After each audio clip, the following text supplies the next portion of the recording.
بسم الله الرحمن الرحيم يا أيها الناس اعبدوا ربكم الذي خلقكم والذين من قبلكم لعلكم تتقون الذي جعل لكم الأرض فراشا والسماء بناء وأنزل من السماء ماء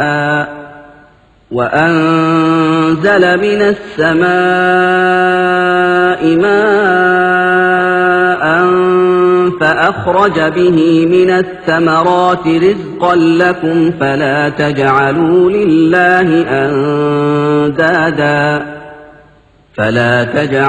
لله أندادا وأنتم تعلمون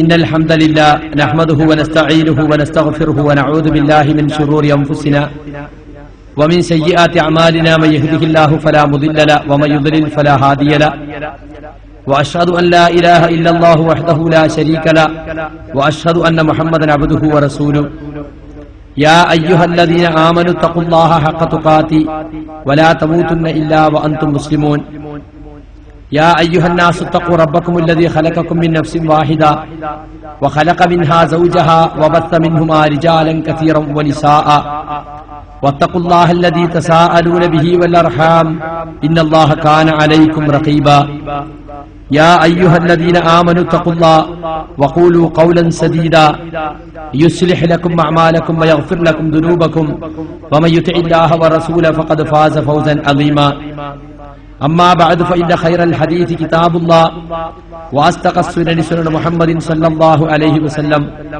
وشر الأمور محدثاتها وكل محدثة بدعة وكل بدعة ضلالة وكل ضلالة في النار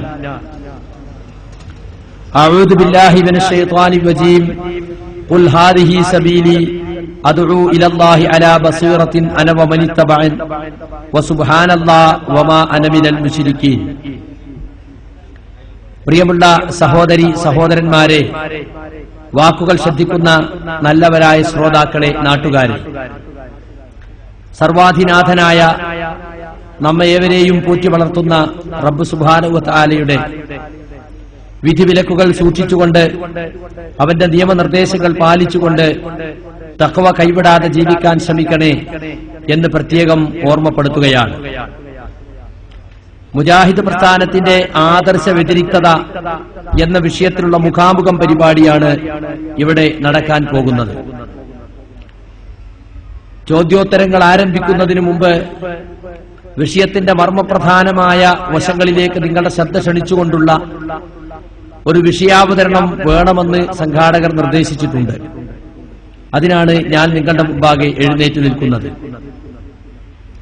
എന്താണ് മുജാഹിദ് പ്രസ്ഥാനത്തിന്റെ ആശയാദർശങ്ങളുടെ പ്രത്യേകത? മറ്റു പ്രസ്ഥാനങ്ങളിൽ നിന്നും ഇസ്ലാഹി പ്രസ്ഥാനത്തെ വേറിട്ടു നിർത്തുന്നത് അതിന്റെ ആശയപരമായ പ്രത്യേകത ഒന്നു മാത്രമാണ്. ചുരുക്കി പറയുകയാണെങ്കിൽ മുജാഹിദ് പ്രസ്ഥാനത്തിന്റെ ആശയം ഖുർആനിൽ നിന്നും നബിചര്യയിൽ നിന്നും അതുപോലെ സഹാബികളും താബികളും താബികളുമാകുന്ന സലഫുകളുടെ നടപടിക്രമങ്ങളിൽ നിന്നും എടുത്തിട്ടുള്ളതാണ്.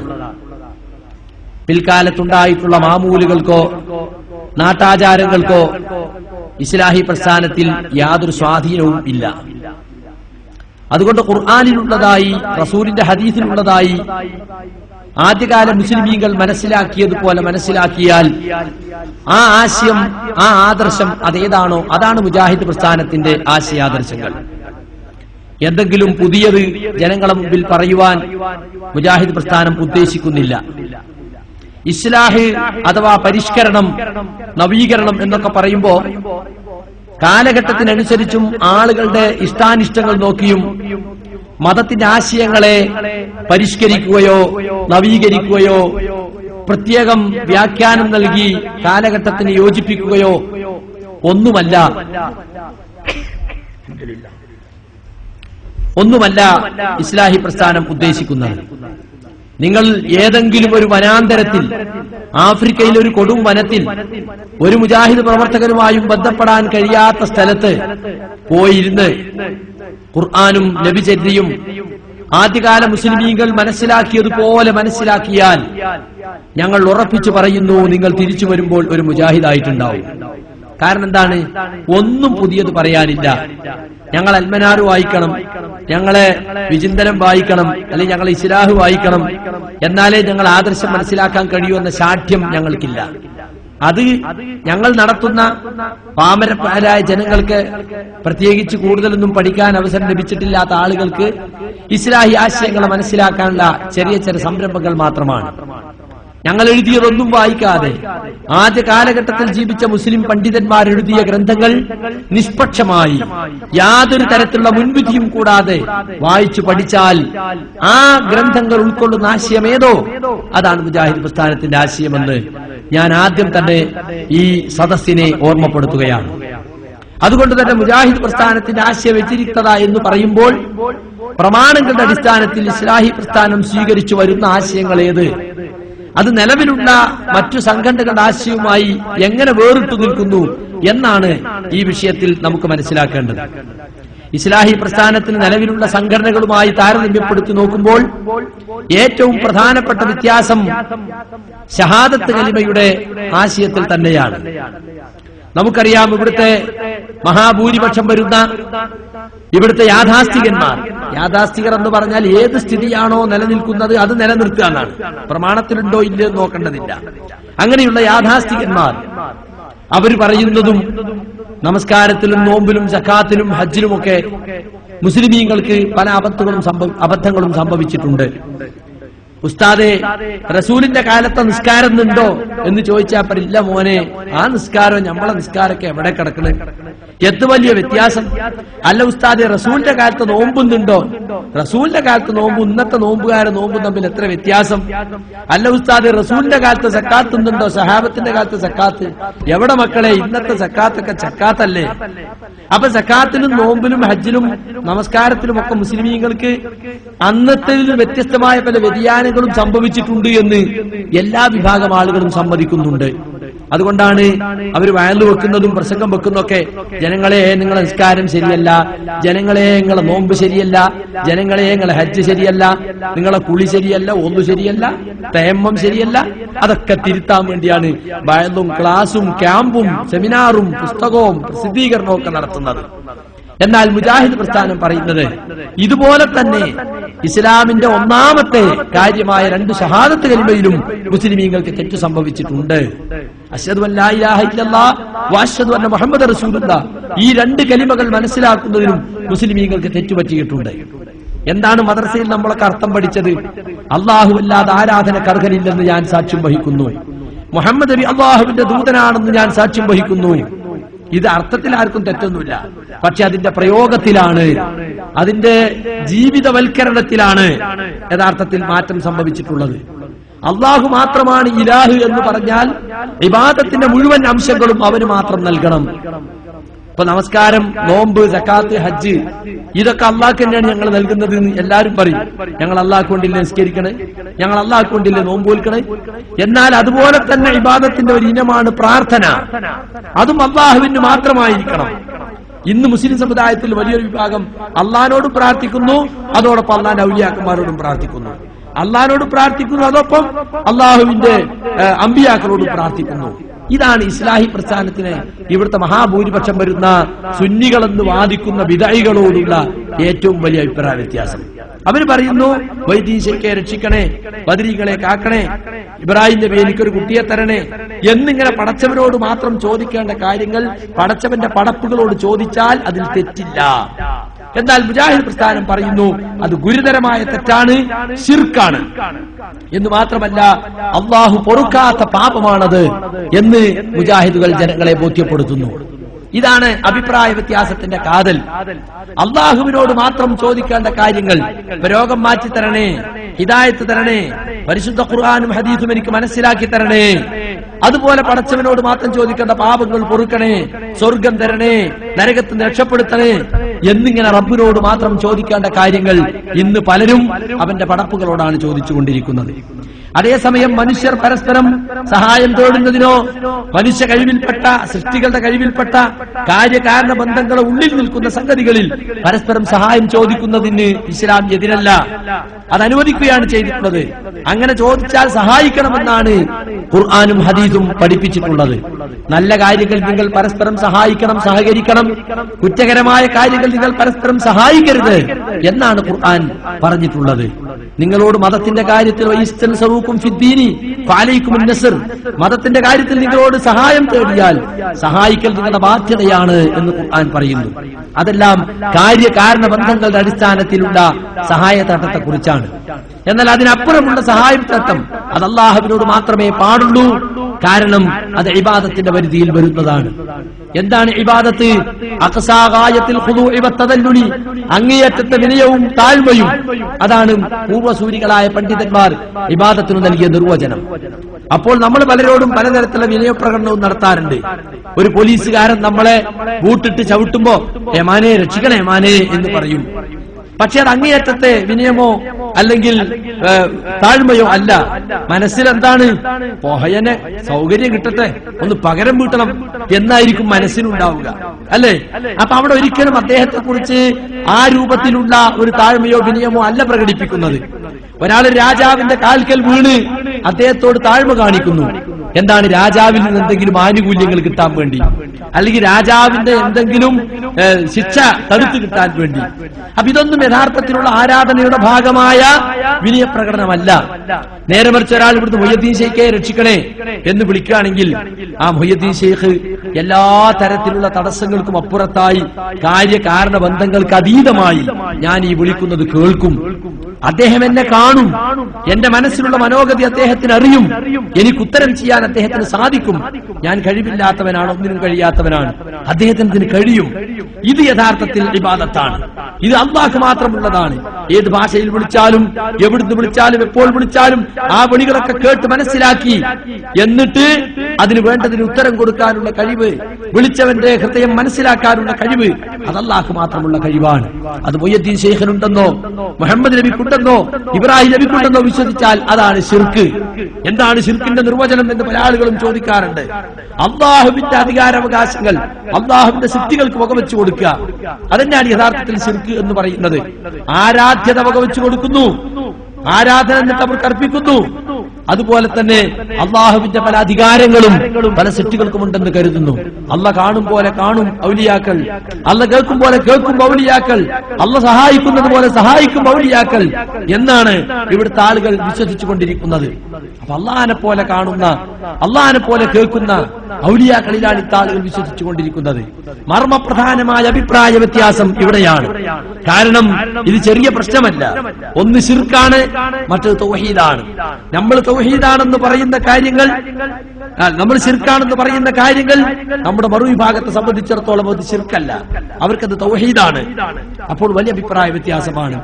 ഇതേ വിഷയത്തിൽ തന്നെയാണ് ജമാഅത്തെ ഇസ്ലാമിയുമായും മുജാഹിദുകൾക്കുള്ള അഭിപ്രായ വ്യത്യാസം. അവർ പറയുന്നത് ഇബാദത്തിന് 3 അർത്ഥങ്ങളുണ്ടെന്നാണ്. ആരാധന എന്ന് മാത്രമല്ല, അനുസരണം, അടിമവേല, അത് രണ്ടും കഴിഞ്ഞിട്ട് 3ാമത്തെ അർത്ഥമാണ് ആരാധന എന്നാണ്. അപ്പൊ ഇയ്യാക നഅ്ബുദു എന്ന് പറയുമ്പോൾ നിന്നെ മാത്രം ഞങ്ങൾ ആരാധിക്കുന്നു എന്ന് മാത്രമല്ല, നിന്നെ മാത്രം ഞങ്ങൾ അനുസരിക്കുന്നു, നിനക്ക് മാത്രം ഞങ്ങൾ അടിമവേല ചെയ്യുന്നു എന്നാണ്. ഈ വ്യാഖ്യാനം ഇബാദത്തിന് 3 അർത്ഥമുണ്ടെന്ന വാദം അബ്ദുല്ലാഹ് മൗദൂദി എന്ന ജമാഅത്തെ ഇസ്ലാമിയുടെ സ്ഥാപക നേതാവ് കണ്ടുപിടിച്ച പുത്തൻ അർത്ഥമാണ്. അതിന്റെ പേരിൽ അദ്ദേഹത്തിന് ഒരുപാട് കാര്യങ്ങൾ ഇസ്ലാമിൽ ഇല്ലാത്തത് പറഞ്ഞു കൂട്ടേണ്ടി വന്നു. അള്ളാഹുവിനെ മാത്രമേ അനുസരിക്കാൻ പാടുള്ളൂ, അപ്പോൾ ഇസ്ലാമിക ഗവൺമെന്റിനല്ലാതെ അനുസരിക്കാൻ പാടില്ല എന്ന് വാദിച്ചു. ഇന്ത്യയെ പോലുള്ള രാജ്യത്ത് ജീവിക്കുന്ന മുസ്ലിമീങ്ങൾക്ക് അവിടുത്തെ ഭരണാധികാരികൾ അനുസരിക്കാൻ പാടില്ല, അവിടുത്തെ ഭരണ നിയമങ്ങൾ, ഭൗതിക നിയമങ്ങൾ അനുസരിച്ചുകൂടാ, അവിടുത്തെ പള്ളിക്കൂടത്ത് പോയിക്കൂടാ, അവിടുത്തെ കോടതിയിൽ പോയിക്കൂടാ, അവിടെ വോട്ട് ചെയ്തുകൂടാ, സ്ഥാനാർത്ഥിയായിക്കൂടാ, പാർലമെന്റിൽ പോയിക്കൂടാ, സ്ഥാനാർത്ഥിയെ സഹായിച്ചുകൂടാ. അങ്ങനെ ഒരുപാട് ഹറാമുകളും ശിർക്കുകളും കുഫറുകളും അവരുണ്ടാക്കി. പക്ഷേ പ്രായോഗിക ജീവിതത്തിൽ ഇന്ത്യയിലെ മുസ്ലിമീങ്ങൾക്ക് അത് ഒരിക്കലും കൊണ്ടു നടക്കാൻ പറ്റാത്ത ആദർശമാണെന്ന് അടിയന്തരാവസ്ഥയോട് കൂടി തന്നെ അവർക്ക് ബോധ്യപ്പെട്ടു തുടങ്ങി. അങ്ങനെ അവരുടെ ഹറാമ് പലതും ഹലാലായി. കുറെ കാലം കഴിഞ്ഞപ്പോൾ ജമാഅത്തെ ഇസ്ലാമി അതിനും മാറ്റം വരുത്തി. വോട്ട് ചെയ്യൽ ഹലാലും പുണ്യകർമ്മവുമായി. സർക്കാർ ജോലി സ്വീകരിക്കാൻ തുടങ്ങി. മാത്രമല്ല, ഇപ്പോൾ അവർ എത്തി നിൽക്കുന്നത് സോളിഡാരിറ്റിയിലൂടെ ഇന്ത്യൻ മതേതരത്വത്തിന്റെ കഷ്ണങ്ങളായി മാറാൻ, ചക്രശകലങ്ങളായി മാറാനും എങ്ങനെയെങ്കിലും ഇന്ത്യൻ പാർലമെന്റിലും നിയമസഭയിലും പഞ്ചായത്തുകളിലുമൊക്കെ അധികാരം മതേതരത്വത്തിന്റെ അടിസ്ഥാനത്തിലുള്ള, ഭരണഘടനയുടെ അടിസ്ഥാനത്തിലുള്ള അധികാരം കൈയാളാനും അവർ രംഗത്ത് വന്നുകൊണ്ടിരിക്കുകയാണ്. അപ്പൊ ഇബാദത്തിന്റെ അർത്ഥത്തിൽ തന്നെയാണ് ജമാഅത്തെ ഇസ്ലാമിയുമായും മുജാഹിദ് പ്രസ്ഥാനത്തിന് അഭിപ്രായ വ്യത്യാസമുള്ളത്. അതുപോലെ തബ്ലീഗ് ജമാഅത്തുകാർ, അവരെ സംബന്ധിച്ചിടത്തോളം അവർക്കൊരു പ്രത്യേകമായ ആദർശം ഇല്ലെങ്കിലും അവർ കൊണ്ടു നടക്കുന്ന അവരുടെ താലീം കിതാബ്, നമസ്കാരത്തിന്റെ മഹത്വം, നോമ്പിന്റെ മഹത്വം, സദഖയുടെ മഹത്വം, എല്ലാത്തിന്റെയും മഹത്വം പറയുന്ന ചില പുസ്തകങ്ങളുണ്ട്. ആ പുസ്തകങ്ങൾ എടുത്ത് പരിശോധിച്ചു നോക്കിയാൽ റസൂൽ സല്ലല്ലാഹു അലൈഹി വസല്ലമ പ്രാധാന്യപൂർവ്വം പ്രബോധനം ചെയ്ത വിഷയങ്ങൾക്ക് അവർ പ്രാധാന്യം കൊടുക്കുന്നില്ല. അവർക്ക് ദിക്റും സലാത്തും ജനങ്ങളെ പഠിപ്പിക്കുക, ജനങ്ങളെ കൂടുതൽ നിസ്കാരത്തിലേക്കും പള്ളിയിലേക്കും അടുപ്പിക്കുക എന്നല്ലാതെ വിശ്വാസപരമായ മുസ്ലിമീങ്ങളുടെ ജീർണതക്കെതിരിൽ ഒരു ചെറുവിരൽ പോലും അനക്കാൻ അവർ തയ്യാറല്ല എന്നതാണ് വാസ്തവം. മാത്രമല്ല, നാലാലൊരു മദ്ഹബ് സ്വീകരിക്കണമെന്ന നമ്മുടെ നാട്ടിലെ ഭൂരിപക്ഷം വരുന്ന ആളുകളുടെ ആ ചിന്താഗതി തന്നെയാണ് തബ്ലീഗ് ജമാഅത്തുകാർ കൊണ്ടു നടക്കുന്ന അവരെ പുസ്തകത്തിലും യഥാർത്ഥത്തിൽ ഉള്ളത്. ഫളായിലുകൾ പഠിപ്പിക്കുന്ന അവർ മുസ്ലിം സമുദായത്തിൽ മസായിലുകൾ പഠിപ്പിക്കാൻ മെനക്കെടുന്നില്ല എന്നതാണ് വാസ്തവം.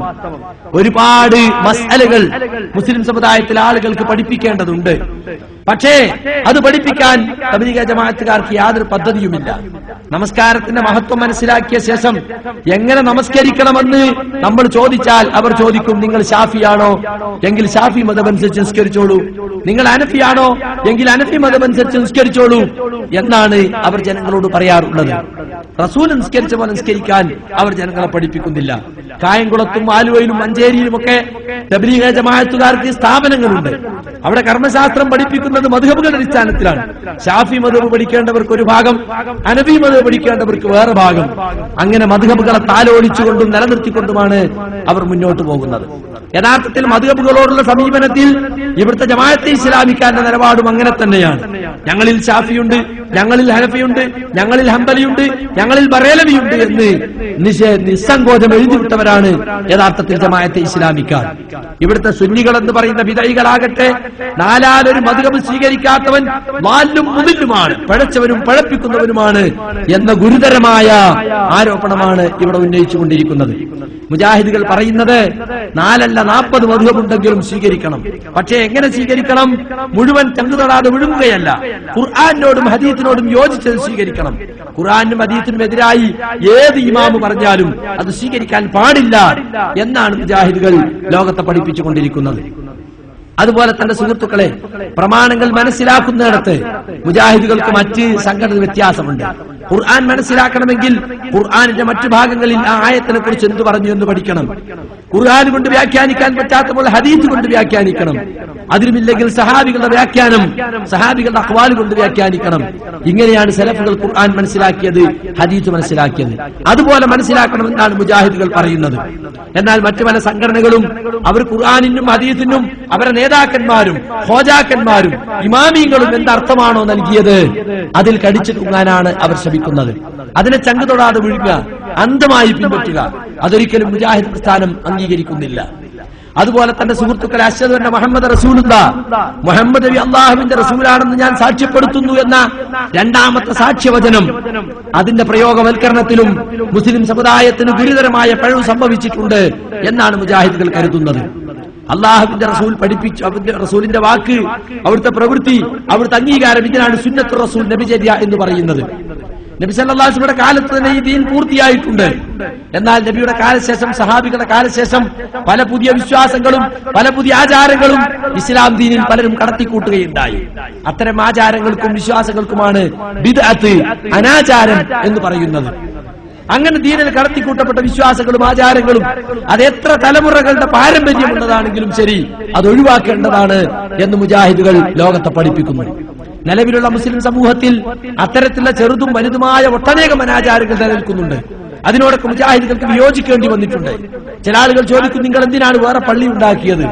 നിലവിലുള്ള പള്ളിയിൽ പല ബിദ്അത്തുകളും നടക്കുന്നു. അല്ലാഹുവല്ലാത്ത വിളിച്ചു പ്രാർത്ഥിക്കുന്ന മാലകളും മൗലീദുകളും റാത്തീബുകളും ഹദ്ദാദുകളും ഒക്കെ പള്ളിക്കുള്ളിൽ വെച്ച് തന്നെ നടക്കുകയാണ്. മാത്രമല്ല വെള്ളിയാഴ്ച ദിവസം ജനങ്ങൾക്ക് മനസ്സിലാകുന്ന രീതിയിൽ ഖുത്ബ നിർവഹിക്കുന്നതിന് പകരം ആരോ എഴുതി വെച്ച അറബിയിലുള്ള ഒരു ഖുത്ബയുടെ ഏട് വായിക്കുകയാണ് നമ്മുടെ പള്ളികളിൽ കാണാൻ സാധിക്കുന്നത്. ജുമുഅ ദിവസം വടി ചെത്തിക്കൂർപ്പിച്ച് അതിൽ വജ്രക്കടലാസ് ഒട്ടിച്ച് വാളെന്ന് പേരിട്ട് ആ വാളെടുത്തുകൊണ്ടാണ് ഖത്തീബ് മിമ്പറിൽ കയറുന്നത്. ഖത്തീബിന്റെ ആ വാളെടുത്തു കൊടുക്കുന്ന മഅ്ശറവിളി എന്ന് പറയുന്ന ഒരു അനാവശ്യ സ്വാഗത പ്രസംഗം, ഒരു കള്ള ഹദീസും ഉദ്ധരിച്ചുകൊണ്ട് മഅ്ശറൽ മുസ്ലിമീൻ റഹിമഹുല്ലാഹ് എന്ന് പറഞ്ഞുകൊണ്ട് മുക്രി വാളെടുത്ത് അദ്ദേഹത്തിന് കൊടുക്കുന്നു. ഇതൊന്നും റസൂൽ പഠിപ്പിക്കാത്തതാണ് എന്ന് ഞങ്ങൾ കരുതുന്നു. അതിന് തെളിവിന്റെ അടിസ്ഥാനത്തിൽ ജനങ്ങളുടെ മുമ്പിൽ ഞങ്ങൾ ബോധ്യപ്പെടുത്തുന്നു. അതുപോലെ 5 നേരത്തെ നമസ്കാരത്തിന് ശേഷം ഓരോ വ്യക്തിയും സ്വന്തം പ്രാർത്ഥിക്കുകയല്ലാതെ ഇമാം അവിടെ ഇരുന്ന് പ്രാർത്ഥിക്കുകയും മഅ്മൂമുകൾ അതിന് ആമീൻ പറയുകയും ചെയ്യുന്ന സമ്പ്രദായം റസൂലോ സഹാബികളോ കാണിച്ചു തന്നിട്ടില്ലാത്തതാണ്. അതുകൊണ്ട് തന്നെ ആ കൂട്ടപ്രാർത്ഥന ബിദ്അത്താണ് എന്ന് മുജാഹിദുകൾ തെളിവ് സഹിതം ജനങ്ങളെ പഠിപ്പിക്കുന്നു. അതുപോലെ തന്നെ മരിച്ച വീട്ടിൽ എന്തെല്ലാം അനാചാരങ്ങളാണ്. മയ്യത്തിന്റെ അടുത്തിരുന്ന് ഖുർആൻ ഓതുന്നു, യാസീൻ ഓതുന്നു, എന്നിട്ട് അതിന്റെ കൂലി മരിച്ച ആൾക്ക് ഹദിയ ചെയ്യുന്നു. അതുപോലെ മയ്യത്ത് എടുക്കുമ്പോൾ ഒരു കൂട്ട ദുആ, മയ്യത്ത് കൊണ്ടുപോകുമ്പോൾ ലാ ഇലാഹ ഇല്ലല്ലാഹ് എന്ന് ദിക്ർ ചൊല്ലിക്കൊണ്ടുപോകുന്നു. മയ്യത്ത് കൊണ്ടുപോയി കവറിൽ വെച്ചാൽ തസ്ബീഹിന് പകരം തൽഖീൻ ചൊല്ലിക്കൊടുക്കുന്നു.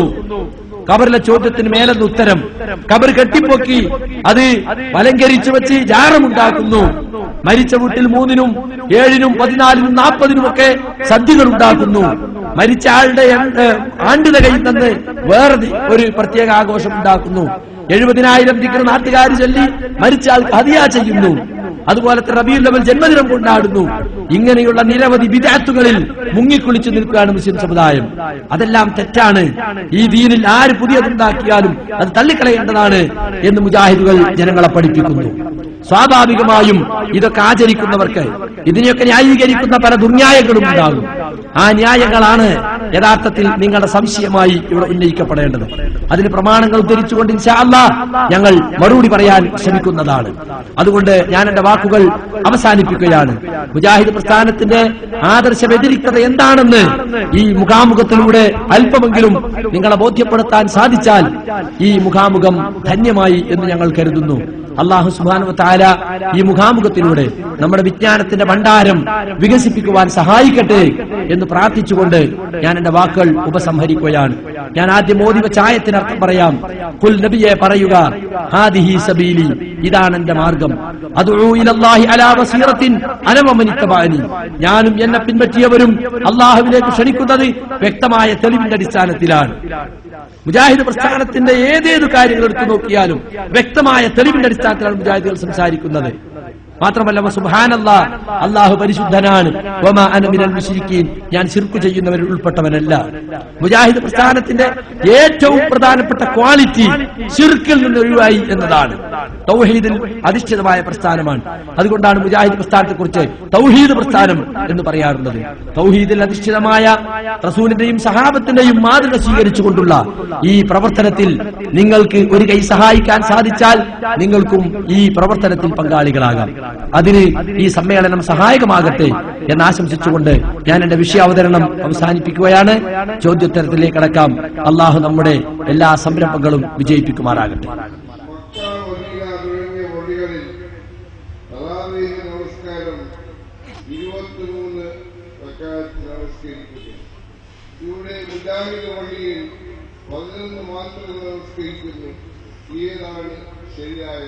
ആറ്റക്കോയ മാഷ ചോദ്യം നിങ്ങൾ ശ്രദ്ധിക്കുക.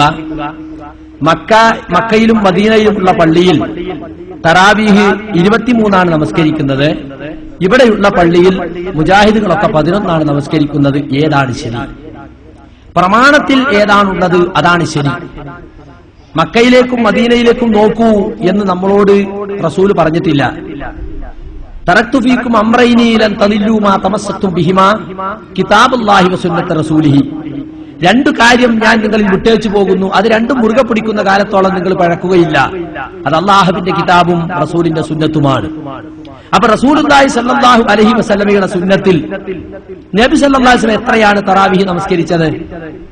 അബൂ സലമത്ത് ബിൻ അബ്ദുറഹ്മാൻ ആയിഷ റളിയല്ലാഹു അൻഹയോട് ചോദിച്ചു, റസൂലുള്ളാഹി സ്വല്ലല്ലാഹു അലൈഹി വസല്ലം റമളാനിൽ എത്രയാണ് നമസ്കരിച്ചിരുന്നത്?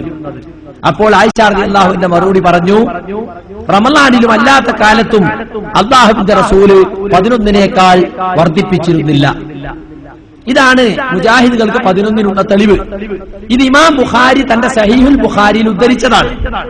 ആ അധ്യായത്തിന് കൊടുത്തിട്ടുള്ള പേര് കിതാബു സലാത്തു തറാവീഹ്, തറാവീഹ് നമസ്കാരം എന്ന അധ്യായത്തിലാണ് ഇത് കൊടുത്തിട്ടുള്ളത്. ഇത് പറയുമ്പോ മറ്റൊരു കാര്യം കൂടി നിങ്ങൾ മനസ്സിലാക്കണം. മക്കയിലും മദീനയിലും, അതായത് സൗദി അറേബ്യയിൽ ഭൂരിഭാഗം വരുന്ന ആളുകൾ ഹംബലി മദ്ഹബുകാരാണ്. അവർ അഖീദയിൽ സലഫികളാണെങ്കിലും കർമ്മശാസ്ത്ര കാര്യങ്ങളിൽ പലതിലും അവർ ഹംബലി മദ്ഹബ് പിന്തുടരുന്നവരാണ്. ഇമാം അഹ്മദ് ബിൻ ഹംബലിന്റെ മദ്ഹബിൽ രാത്രി നമസ്കാരത്തിന് എണ്ണത്തിന് ഒരു ക്ലിപ്തതയുമില്ലാണ്. എത്ര വേണമെങ്കിലും നമസ്കരിക്കാം. ഒരു വർഷം റമളാനിൽ അവിടെ ഉംറക്ക് പോകാൻ ഈ ഉള്ളവനും ഭാഗ്യമുണ്ടായിട്ടുണ്ട്. അവസാനത്തെ 15 ദിവസം അവിടെ ഉണ്ടായിരുന്നു. അവസാനത്തെ 10 വന്നു കഴിഞ്ഞാൽ ഇശാ നമസ്കരിക്കുന്നതോടുകൂടി അവിടെ 20 റക്അത്ത് നിസ്കരിക്കും. പിന്നെ തഹജ്ജുദിന്റെ സമയത്ത് വേറെ 13 നിസ്കരിക്കും. അപ്പൊ എത്രയായി? 33. അപ്പൊ അവിടെ 23 നിങ്ങൾ വിചാരിക്കരുത്. 33 മാത്രമല്ല, ആളുകൾ അങ്ങനെ നിസ്കരിച്ചുകൊണ്ടേയിരിക്കുന്നത് കാണാൻ സാധിക്കും. മുഴുവൻ സമയം നിസ്കരിക്കാം. കാരണം ഹംബലി മദ്ഹബിൽ അങ്ങനെയാണ്. 33, 43 ഒക്കെ അവർക്ക് നിസ്കരിക്കാം. പക്ഷെ ഹദീസുകളുടെ അടിസ്ഥാനത്തിൽ അല്ലാഹുവിന്റെ റസൂല് ഒരിക്കൽ പോലും 11-ലധികം നിസ്കരിച്ചിട്ടില്ല. പിന്നെ ചില റിപ്പോർട്ടുകളിൽ 13 ഉണ്ട്. അതിനെക്കുറിച്ച് പണ്ഡിതന്മാർ പറഞ്ഞിട്ടുള്ളത് ഇശാഇന്റെ സുന്നത്ത് അല്ലെങ്കിൽ സുബഹിന്റെ സുന്നത്ത് അതും കൂടി ചേർത്ത് റിപ്പോർട്ട് ചെയ്താണെന്നാ. 9 നിസ്കരിച്ചിട്ടുണ്ട്, 7 നിസ്കരിച്ചിട്ടുണ്ട്, 5 നിസ്കരിച്ചിട്ടുണ്ട്, 3 നിസ്കരിച്ചിട്ടുണ്ട്, 1 നിസ്കരിച്ചിട്ടുണ്ട്. അതൊക്കെ ഹദീസിൽ വ്യക്തമായിട്ടുണ്ട്. പക്ഷേ 11-ലധികം നമസ്കരിച്ചിട്ടില്ല. ചില ആളുകൾ പറയുന്നത് സുന്നത്തസ്കാരിലെ എത്രയും നിസ്കരിക്കാനാണ്. അങ്ങനെ ഒരു നിലപാട് റസൂലുള്ളാഹിക്ക് ഉണ്ടായിരുന്നെങ്കിൽ ഒരിക്കൽ 11, ഒരിക്കൽ 13, ഒരിക്കൽ 15, ഒരിക്കൽ 17 ഇങ്ങനെ വ്യത്യസ്ത എണ്ണം റസൂൽ കാണിച്ചു തരുമായിരുന്നു. റസൂൽ അങ്ങനെ കാണിച്ചു തന്നിട്ടില്ല. അതുകൊണ്ട് സലഫികൾ പിന്തുടരുന്നത് ഈ 11 സൗദി അറേബ്യയിൽ വേറെ എത്രയോ പള്ളികളിൽ ഈ 11 നമസ്കരിക്കുന്നവരുണ്ട്. പക്ഷേ സൗദി ഭരണകൂടത്തെ സംബന്ധിച്ചിടത്തോളം അവിടെ പൂർവ്വകാലം മുതൽക്കേ പ്രബലമായ ഒരു മദ്ഹബാണ് ഹംബലി മദ്ഹബ്. ആ ഹംബലി മദ്ഹബുകാരായ ആളുകളാണ് ആ നാട്ടുകാർ. ആ നാട്ടുകാർക്ക് വേണ്ടി അതങ്ങനെ നിലനിർത്തിയിരിക്കുന്നു എന്ന് മാത്രം. അതുകൊണ്ട് മക്കയിലും മദീനയിലും നടക്കുന്നത് ആ കാര്യത്തിൽ നമുക്ക് മാതൃകയാക്കാൻ പറ്റിയതല്ല. ഖുർആനിന്റെ സുന്നത്തിന്റെ അടിസ്ഥാനത്തിൽ നോക്കുമ്പോൾ റസൂൽ സല്ലല്ലാഹു അലൈഹി വസല്ലമയുടെ നമസ്കാരം, സഹാബികളുടെ നമസ്കാരം, ഒരൊറ്റ സഹാബി പോലും 11-ലധികം നിസ്കരിച്ചിട്ടില്ല. ഉമർ റളിയല്ലാഹു അൻഹുവിന്റെ കാലത്ത് 20 നിസ്കരിച്ചിരുന്നു എന്നൊക്കെ ചില റിപ്പോർട്ടുകൾ ഉണ്ടെങ്കിലും അതൊന്നും ഹദീസ് പണ്ഡിതന്മാരുടെ നിയമം അനുസരിച്ച് സഹീഹായി വന്ന റിപ്പോർട്ടുകളല്ല, സ്വീകരിക്കാൻ പറ്റിയ റിപ്പോർട്ടുകളല്ല. നബിയോ സഹാബികളോ ആരും 11-ലധികം നമസ്കരിച്ചിട്ടില്ല. അങ്ങനെ നമസ്കരിച്ചു എന്ന് തെളിഞ്ഞാൽ മുജാഹിദുകൾ അവരെ പള്ളിയിൽ 11-ലധികം നിസ്കാരം തുടങ്ങുന്നതിന് യാതൊരു തടസ്സവും മുജാഹിദുകൾക്കില്ല. ഇതാണ് ബഹുമാനപ്പെട്ട ആറ്റക്കോയ മാസ്റ്ററോട് ആ സംബന്ധമായി പറയാനുള്ളത്. കാര്യം അദ്ദേഹത്തെ മനസ്സിലായിട്ടുണ്ടാകുമെന്ന് കരുതുന്നു. എന്തെങ്കിലും ഉപചോദ്യങ്ങൾ ഇതുമായി ബന്ധപ്പെട്ടതുണ്ടെങ്കിൽ ചോദിക്കാവുന്നതാണ്.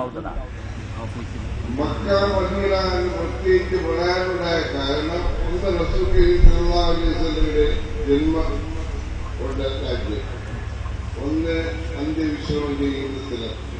ഇവിടെ നിന്നാണല്ലോ ഇസ്ലാം മതത്തിന്റെ പ്രബോധനം ഉണ്ടായത്.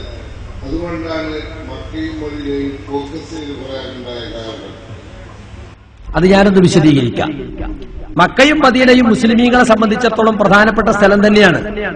മക്കത്തെ പള്ളി, മദീനത്തെ പള്ളി, ജെറൂസലമിലെ പള്ളി, 3 പള്ളിയിലേക്കല്ലാതെ പുണ്യം പ്രതീക്ഷിച്ചുകൾ യാത്ര പോകാൻ പാടില്ല എന്ന് പറഞ്ഞിട്ടുണ്ട്. പക്ഷേ അവിടെ ഭരണാധികാരികൾ മാറുന്നതിനനുസരിച്ച് പലതരത്തിലുള്ള മാറ്റങ്ങൾ ഉണ്ടായിട്ടുണ്ട്. ഇപ്പൊ നിങ്ങൾക്കറിയാം, റസൂലുള്ളാഹി സ്വല്ലല്ലാഹു അലൈഹി വസല്ലമയുടെ കാലം കഴിഞ്ഞിട്ട് അവിടെ എന്തെല്ലാം മാറ്റങ്ങൾ ഉണ്ടായി, ഏതെല്ലാം ആളുകൾ ഭരണം നടത്തി. ഇപ്പൊ ഖുർആൻ ശപിച്ച വ്യക്തിയാണല്ലോ അബൂലഹബ്. തബ്ബത്തിയദാ അബീ ലഹബിൻ, അല്ലെ? അബൂലഹബ് നശിച്ചു. ആ അബൂലഹബിന്റെ ഖബർ കെട്ടി ഉയർത്തി ആരാധിച്ചിരുന്നു അവിടെ. റസൂലുള്ളാഹി സ്വല്ലല്ലാഹു അലൈഹി വസല്ലമയുടെ പ്രിയപത്നി ഖദീജ ബീവിയുടെ ഖബർ കെട്ടി ഉയർത്തി ആരാധിച്ചിരുന്നു അവിടെ. അങ്ങനെ പലതും ഉണ്ടായിരുന്നു. ഈ ആലു സഊദ് ഭരണം വന്നതിനു ശേഷമാണ് അവിടെ മാറ്റങ്ങൾ ഉണ്ടായത്. 4 മദ്ഹബിനും 4 മിഹ്റാബും 4 ഇമാമുമായിരുന്നു മക്കയിൽ കുറെ കാലം ഉണ്ടായിരുന്നത്. ആലു സഊദ് ഗവൺമെന്റ് വന്നതിന് ശേഷമാണ് അതെല്ലാം പിരിച്ചുവിട്ട് ഏക ഇമാമിന്റെ കീഴിൽ മുസ്ലിമീങ്ങളെ ഒരൊറ്റ ജമാഅത്തായി സംഘടിപ്പിച്ചത്. ഇനിയിപ്പോ അവിടെ ഭരണം മാറിക്കൂടാന്നില്ല. ഇപ്പൊ ഇറാനോ മറ്റോ പിടിച്ചെടുത്താൽ അവിടെ ഖബറുകൾ കെട്ടിപ്പൊക്കാൻ തുടങ്ങും. വീണ്ടും അവിടെ നേർച്ച ജനാസകളും ഉറൂസുകളും തുടങ്ങും. ഇന്നും ഇറാൻകാർ വന്നാൽ അവർ കബറുമ്പ് ചുറ്റിപ്പറ്റിയാ നിൽക്കുക. മദീനത്ത് വന്നാൽ മദീന പള്ളി നിസ്കരിക്കുന്നതിലല്ല ഇറാനികൾക്ക് താല്പര്യം. അവർ അവിടെയുള്ള ബക്കി ഖബർസ്ഥാനിലേക്കാണ് അവർ പോകുക. അവിടുത്തെ മണ്ണ് മാന്തിക്കൊണ്ടുവരാനും അവിടുത്തെ കല്ല് പെറുക്കിക്കൊണ്ടുവരാനും അതിനാണ് അവർ എപ്പോഴും ശ്രമിക്കുക. അപ്പൊ മക്കയിലും മദീനയിലും ഭരണം മാറുന്നതിനനുസരിച്ച് പല മാറ്റങ്ങളും ഉണ്ടായേക്കാം. അതുകൊണ്ടാണ് മതപരമായ കാര്യങ്ങൾക്ക് അടിസ്ഥാന പ്രമാണമായി മക്കയും മദീനയും സ്വീകരിക്കണമെന്ന് റസൂൽ പറയാതിരുന്നത്. അവിടെ ഭരണാധികാരികൾ മാറുന്ന പല മാറ്റങ്ങളും ഉണ്ടായി എന്ന് വന്നേക്കാം. പക്ഷെ ഖുർആനും സുന്നത്തുമാണ് നാം മാതൃകയാക്കേണ്ടത്. ഖുർആനോടും സുന്നത്തിനോടും അനുകൂലമായി മക്കയിലും മദീനയിലും കണ്ടാൽ നമുക്ക് സ്വീകരിക്കാം.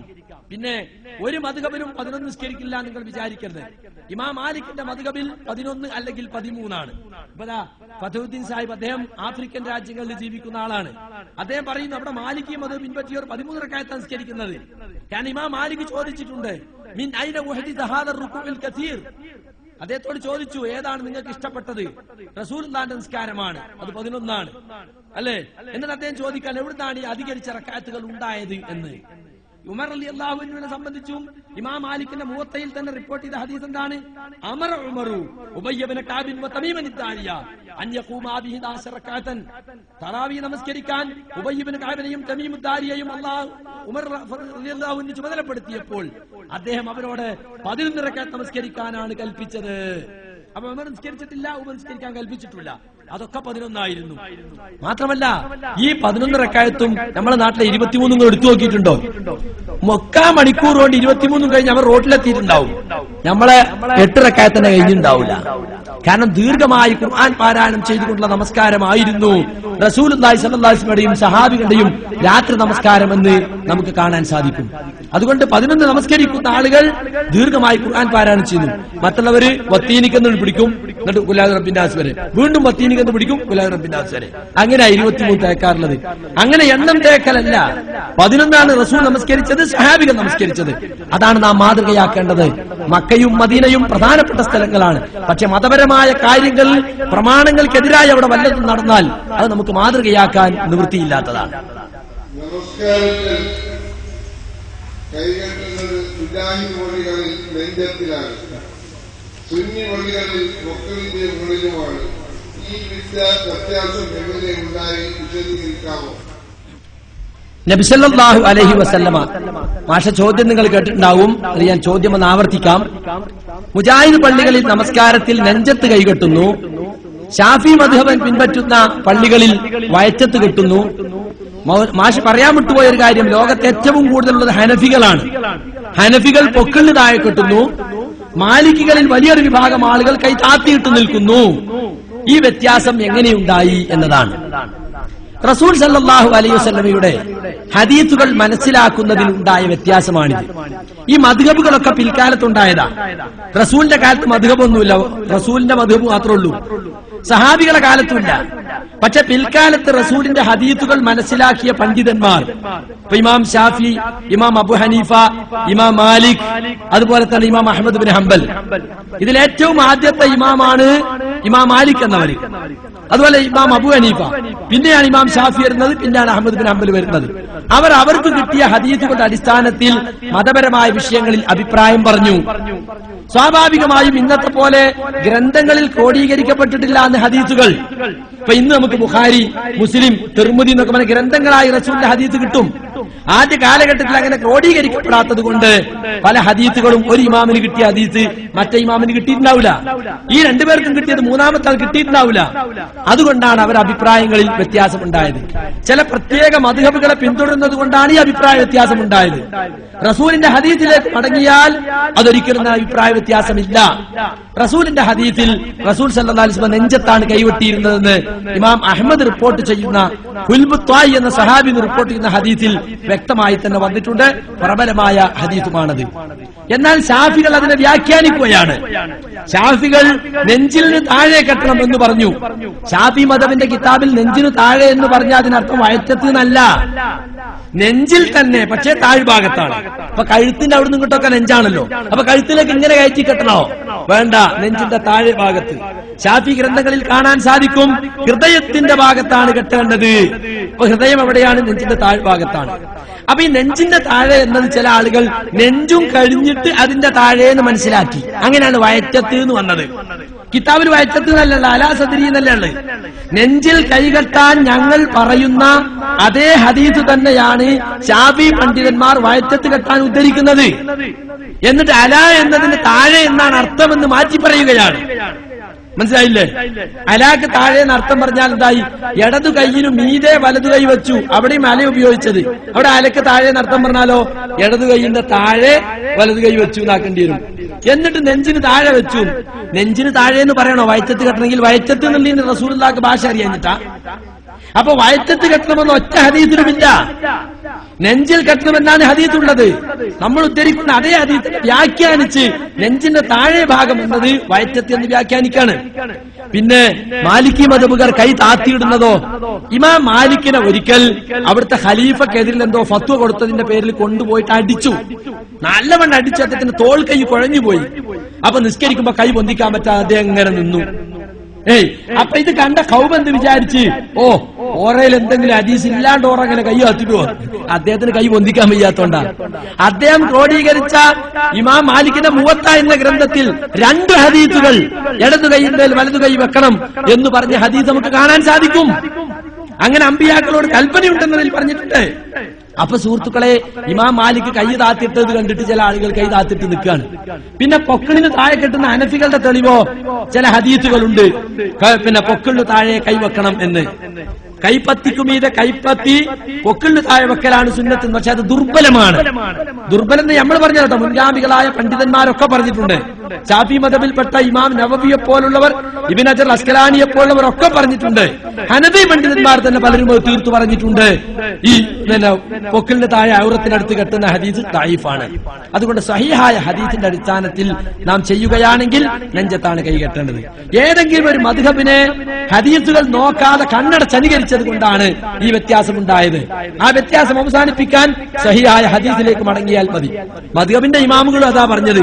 ഞങ്ങളെ വാക്കിനെ പ്രമാണമായി സ്വീകരിക്കണം അവർ പറഞ്ഞിട്ടില്ല. നിങ്ങൾക്ക് ഹദീസ് കിട്ടിയാൽ നിങ്ങൾ ഞങ്ങളുടെ വാക്കിനെ വലിച്ചെറിയണം, റസൂലിന്റെ ഹദീസ് നിങ്ങൾ സ്വീകരിക്കണം എന്നാണ് എല്ലാ ഇമാമികളും പറഞ്ഞിട്ടുള്ളത്. അതുകൊണ്ട് ഇമാമികളുടെ ഈ വസിയത്ത് സ്വീകരിച്ചുകൊണ്ട് സഹിഹായ ഹദീസിലേക്ക് മടങ്ങിയാൽ ഇൻഷാ അല്ലാഹ് അഭിപ്രായ വ്യത്യാസങ്ങൾ തീരും എന്നാണ് അത് സംബന്ധമായി പറയാനുള്ളത്. മരണപ്പെട്ടവർക്ക് വേണ്ടി 3, 7, 40 എന്നീ ദിവസങ്ങളിൽ പുണ്യം കിട്ടുന്നതിന് വേണ്ടി ഭക്ഷണം ഉണ്ടാക്കി കൊടുക്കുകയും ദുആ ചെയ്യുന്നു. അതുകൊണ്ട് പുണ്യം കിട്ടുമോ?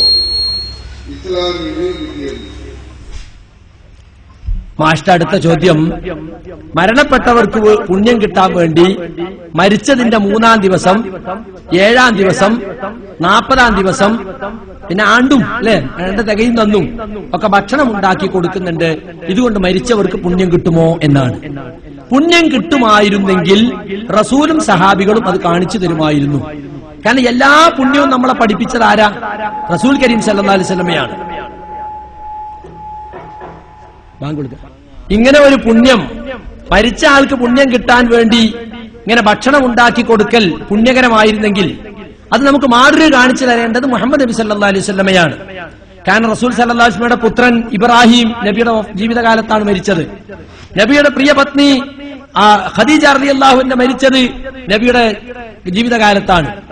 മറ്റു പല ബന്ധുക്കളും സുഹൃത്തുക്കളും ഒക്കെ മരിച്ചിട്ടോ ഭക്ഷണം കൊടുക്കുന്നതിന്റെ പ്രാധാന്യം ഏറെ മനസ്സിലാക്കിയ റസൂൽ, അതിന്റെ പ്രാധാന്യം നമ്മെ പഠിപ്പിച്ച റസൂൽ 3-നോ 7-നോ 14-നോ 40-നോ ആണ്ടിനോ എന്തെങ്കിലും സദ്യ ഉണ്ടാക്കി കൊടുത്തത് നമുക്ക് കാണാൻ സാധ്യമല്ല. മാത്രമല്ല ഇവർ പറയും ഞങ്ങളെ മദ്ഹബിലുള്ളതാണ്. മദ്ഹബിലുള്ള സുഹൃത്തുക്കളെ, ഷാഫി മദ്ഹബുകാരാണെന്നാണല്ലോ കേരളത്തിലും ലക്ഷദ്വീപിലുമുള്ളവർ പറയുന്നത്.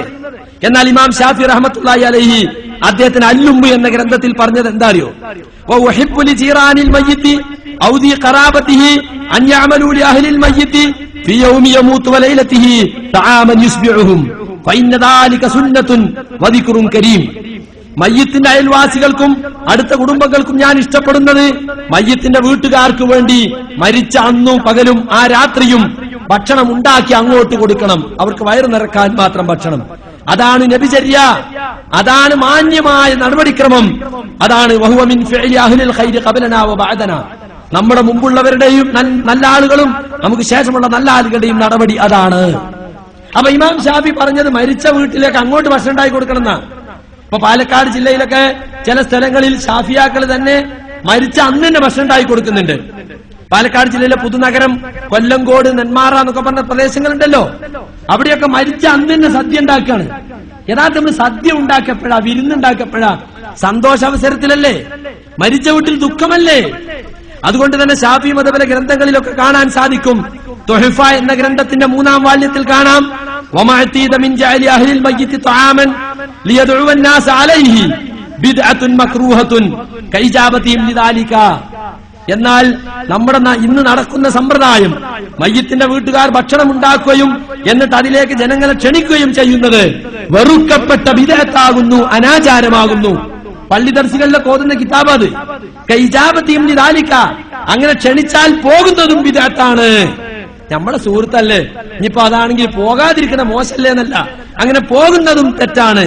ലിമാ സഹാൻ ജരീർ ബിൻ അബ്ദില്ലാ, കാരണം സഹാബിയായ ജരീർ റളിയല്ലാഹു അൻഹു ഇപ്രകാരം റിപ്പോർട്ട് ചെയ്തത് സഹീഹായി വന്നിട്ടുണ്ട്. എന്താണ് സഹീഹിൽ? കുന്നാ നഅുദ്ദുൽ ഇജ്തിമാഅ ഇലാ അഹ്ലിൽ മയ്യിത്തി വസൻഹത തആമി ബഅദ ദഫ്നിഹി മിനൻ നിയാഹ. മരിച്ച വീട്ടിൽ ഒരുമിച്ച് കൂടുന്നതും മയ്യിത്ത് മറമാടിയ ശേഷം ഭക്ഷണം ഉണ്ടാക്കി കൊടുക്കുന്നതും വിരോധിക്കപ്പെട്ട നിയാഹത്തിലാണ് ഞങ്ങൾ കണ്ടിരുന്നത്. നിയാഹത്ത് എന്ന് പറഞ്ഞാൽ എന്താ അറിയോ? അന്നൊക്കെ കൂലിക്ക് കരയാൻ വേണ്ടി ആളെ വിളിക്കുന്ന സമ്പ്രദായം ഉണ്ട് ജാഹിലിയ്യ കാലത്ത്. ഈ കൂലിക്ക് കരയാൻ വേണ്ടി വരുന്നവർക്ക് മയ്യത്തിന്റെ വീട്ടുകാർ ഭക്ഷണം ഉണ്ടാക്കി കൊടുക്കും. അത് ഇസ്ലാം വിരോധിച്ചു. ആ ഗണത്തിലാണ് മരിച്ച വീട്ടിൽ ഭക്ഷണം ഉണ്ടാക്കുന്നത് ഞങ്ങൾ കണ്ടിരുന്നത് എന്ന ഹദീസിന്റെ അടിസ്ഥാനത്തിൽ ഇന്ന് നടന്നു വരുന്ന ഈ അടിയന്തരങ്ങൾ തെറ്റാണെന്ന് പള്ളി ദർസിലോത്ത ഷാഫി ഗ്രന്ഥത്തിൽ തന്നെ പറയുകയാണ്. ഇനി 4 മദ്ഹബിന്റെയും അഭിപ്രായങ്ങൾ വിശദീകരിക്കുന്ന ഒരു ഗ്രന്ഥമുണ്ട്, അൽ ഫിഖ്ഹു അലൽ മദാഹിബിൽ അർബഅ. ഞാനിത് വായിക്കുന്നത് ഹദീസ് മാത്രമല്ല, മദ്ഹബിനും തെളിവില്ല എന്ന് പറയാനാണ്. അതിൽ പറയുന്നത് കേട്ടോളൂ, വമിനൽ ബിദഇൽ മക്റൂഹതി മാ യുഫ്അലുൽ ആന മിൻ ദബ്ഹി തബാഇഹി ഇൻദ ഖുറൂജിൽ മയ്യിത്തി. വെറുക്കപ്പെട്ട വിധേയത്തിൽപ്പെട്ടതാണ് ഇന്ന് ചെയ്തുകൊണ്ടിരിക്കുന്ന ചില സമ്പ്രദായങ്ങൾ. മയ്യിത്ത് പുറത്ത് മയ്യിത്തിനെ കൊണ്ടുപോകുമ്പോൾ ആ വീട്ടിൽ അറവ് നടത്തുക, ഒരു പശുവിനെ, മൂരിയെ, പോത്തിനെ, ആടിനെ ഒക്കെ അറുക്കുക. ഔ ഇൻദൽ ഖബരി, അല്ലെങ്കിൽ ഖബറിന്റെ അടുത്ത് വെച്ച് അറുക്കുക. ഔ ഇഅദാദു തആമി ലിമൻ യജ്തമി ലിതഅസിയ, മരിച്ച വീട്ടുകാരെ സമാധാനിപ്പിക്കാൻ വേണ്ടി ഒരുമിച്ച് കൂടുന്നവർക്ക് വേണ്ടി ഭക്ഷണം ഉണ്ടാക്കുക. വതഖദീമുഹു ലഹും, എന്നിട്ട് അവർക്ക് കൊണ്ടുപോയി കൊടുക്കുക, വന്നവർക്ക് സൽക്കരിക്കുക. കമാ യുഫ്അലു ദാലിക ഫിൽ അഫറാഹി വ മഹാഫിലിസ് സുറൂരി, സന്തോഷ അവസരങ്ങളിൽ, കല്യാണം പോലെയുള്ള സന്തോഷ അവസരങ്ങളിലും ആനന്ദത്തിന്റെ സന്ദർഭത്തിലും ചെയ്യുന്നത് പോലെ അത് ബിദ്അത്താണ്, വെറുക്കപ്പെട്ട ബിദ്അത്താണ്. വൈദാ കാന ഫിൽ വറസത്തി ഖാസിറുൻ മൻ ദറജത്തിൽ ബുലൂഗി ഹറുമ ഇഅദാദു തആമി വ തഖദീമുഹു, മരിച്ചയാളുടെ മക്കളിൽ, അനന്തരാവകാശികളിൽ പ്രായപൂർത്തിയെത്താത്ത കുട്ടികളുണ്ടെങ്കിൽ അങ്ങനെ ചെയ്യുന്നത് ഹറാമാണ്. എന്താ ഈ യത്തീംകുട്ടിന്റെ സ്വത്തെടുത്ത് ചെലവാക്കണതേ, അതുകൊണ്ട് അത് ഹറാമാണെന്ന് 4 മദ്ഹബിലെയും ഫിഖ് വിവരിക്കുന്ന ഗ്രന്ഥങ്ങളിൽ പറഞ്ഞിട്ടുണ്ട്. അതുകൊണ്ട് മരിച്ചവർക്ക് ഒരു പുണ്യവും കിട്ടൂല. നമ്മൾ ചെയ്താൽ നമുക്ക് പുണ്യം കിട്ടും. ഭക്ഷണം കൊടുക്കുന്നത് പുണ്യാണ്. എപ്പോ നമ്മൾ ജീവിച്ചിരിക്കുന്ന കാലത്ത് നമുക്ക് വേണ്ടി കൊടുക്കണം. നമ്മൾ മരിച്ചിട്ട് നമുക്ക് പുണ്യം കിട്ടാൻ വേണ്ടി 3ഉം 7ഉം 14ഉം നിശ്ചയിച്ച് ഭക്ഷണം കൊടുക്കുന്ന പതിവ് നബിയോ സഹാബത്തോ കാണിച്ചു തന്നിട്ടില്ല. അതുകൊണ്ട് അത് പുണ്യം കിട്ടുമെന്ന വിചാരത്തിൽ അങ്ങനെ ചെയ്യുന്നത് തെറ്റാണ്, ബിദ്അത്താണ്. അതാണ് ഹദീസുകളിൽ നിന്നും മദ്ഹബി പണ്ഡിതന്മാരുടെ, ഇമാമുകളുടെ ഗ്രന്ഥങ്ങളിൽ നിന്നും നമുക്ക് മനസ്സിലാകുന്നത്. മാത്രമല്ല, ഇസ്നഉ ലിആലി ജഅഫർ തആമൻ ഫഖദ് അതാഹും അംറുൻ യശ്ഗലുഹും. ജഅഫർ റളിയല്ലാഹു അൻഹു മരിച്ചപ്പോൾ റസൂൽ പറയാണ്, ജഅഫർ റളിയല്ലാഹു അൻഹുവിന്റെ കുടുംബത്തിന് നിങ്ങൾ ഭക്ഷണം ഉണ്ടാക്കി കൊടുക്കണം. കാരണം ഭക്ഷണത്തെക്കുറിച്ച് ശ്രദ്ധിക്കാൻ പറ്റാത്ത ഒരവസ്ഥ അവർക്ക് വന്നു ചേർന്നിരിക്കുന്നു എന്ന് റസൂൽ പറഞ്ഞു. അപ്പൊ മരിച്ച വീട്ടിൽ അന്ന് ഭക്ഷണം ഉണ്ടാക്കാൻ പാടില്ല. മരിച്ച വീട്ടിൽ അന്നും ആ രാവും പകലും അടുത്ത വീട്ടുകാരോ അയൽവാസികളോ ഭക്ഷണം ഉണ്ടാക്കി അങ്ങോട്ട് കൊണ്ടുപോയി കൊടുക്കണം. അവിടെ തീ മൂട്ടാൻ പാടില്ല എന്നുള്ളതാണ് ഷാഫി മദ്ഹബിൽ പോലും പഠിപ്പിക്കുന്നത്. അതിനെതിരായിട്ടാണ് ഈ മരണസദ്യ ഉണ്ടാക്കാൻ ജനങ്ങളെ പ്രോത്സാഹിപ്പിക്കുന്നതും അതിനുവേണ്ടി പണ്ഡിതന്മാര് ഈ വളരെ വാശി പിടിച്ചു പോകുന്നതും. ഇതൊന്നും യഥാർത്ഥത്തിൽ ഹദീസിലോ മദ്ഹബിലോ ഉള്ളതല്ല, നമ്മുടെ നാട്ടിൽ പിൽക്കാലത്തുണ്ടായ അനാചാരങ്ങളാണ്.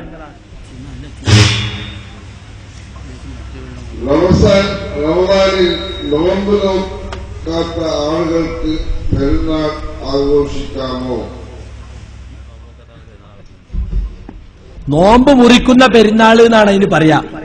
ഈദുൽ ഫിത്ർ. അവ നോമ്പ് വെൽക്കാത്തവന് പെരുന്നാളിൽ ഓനെന്നും പെരുന്നാൾ തന്നെയല്ലേ?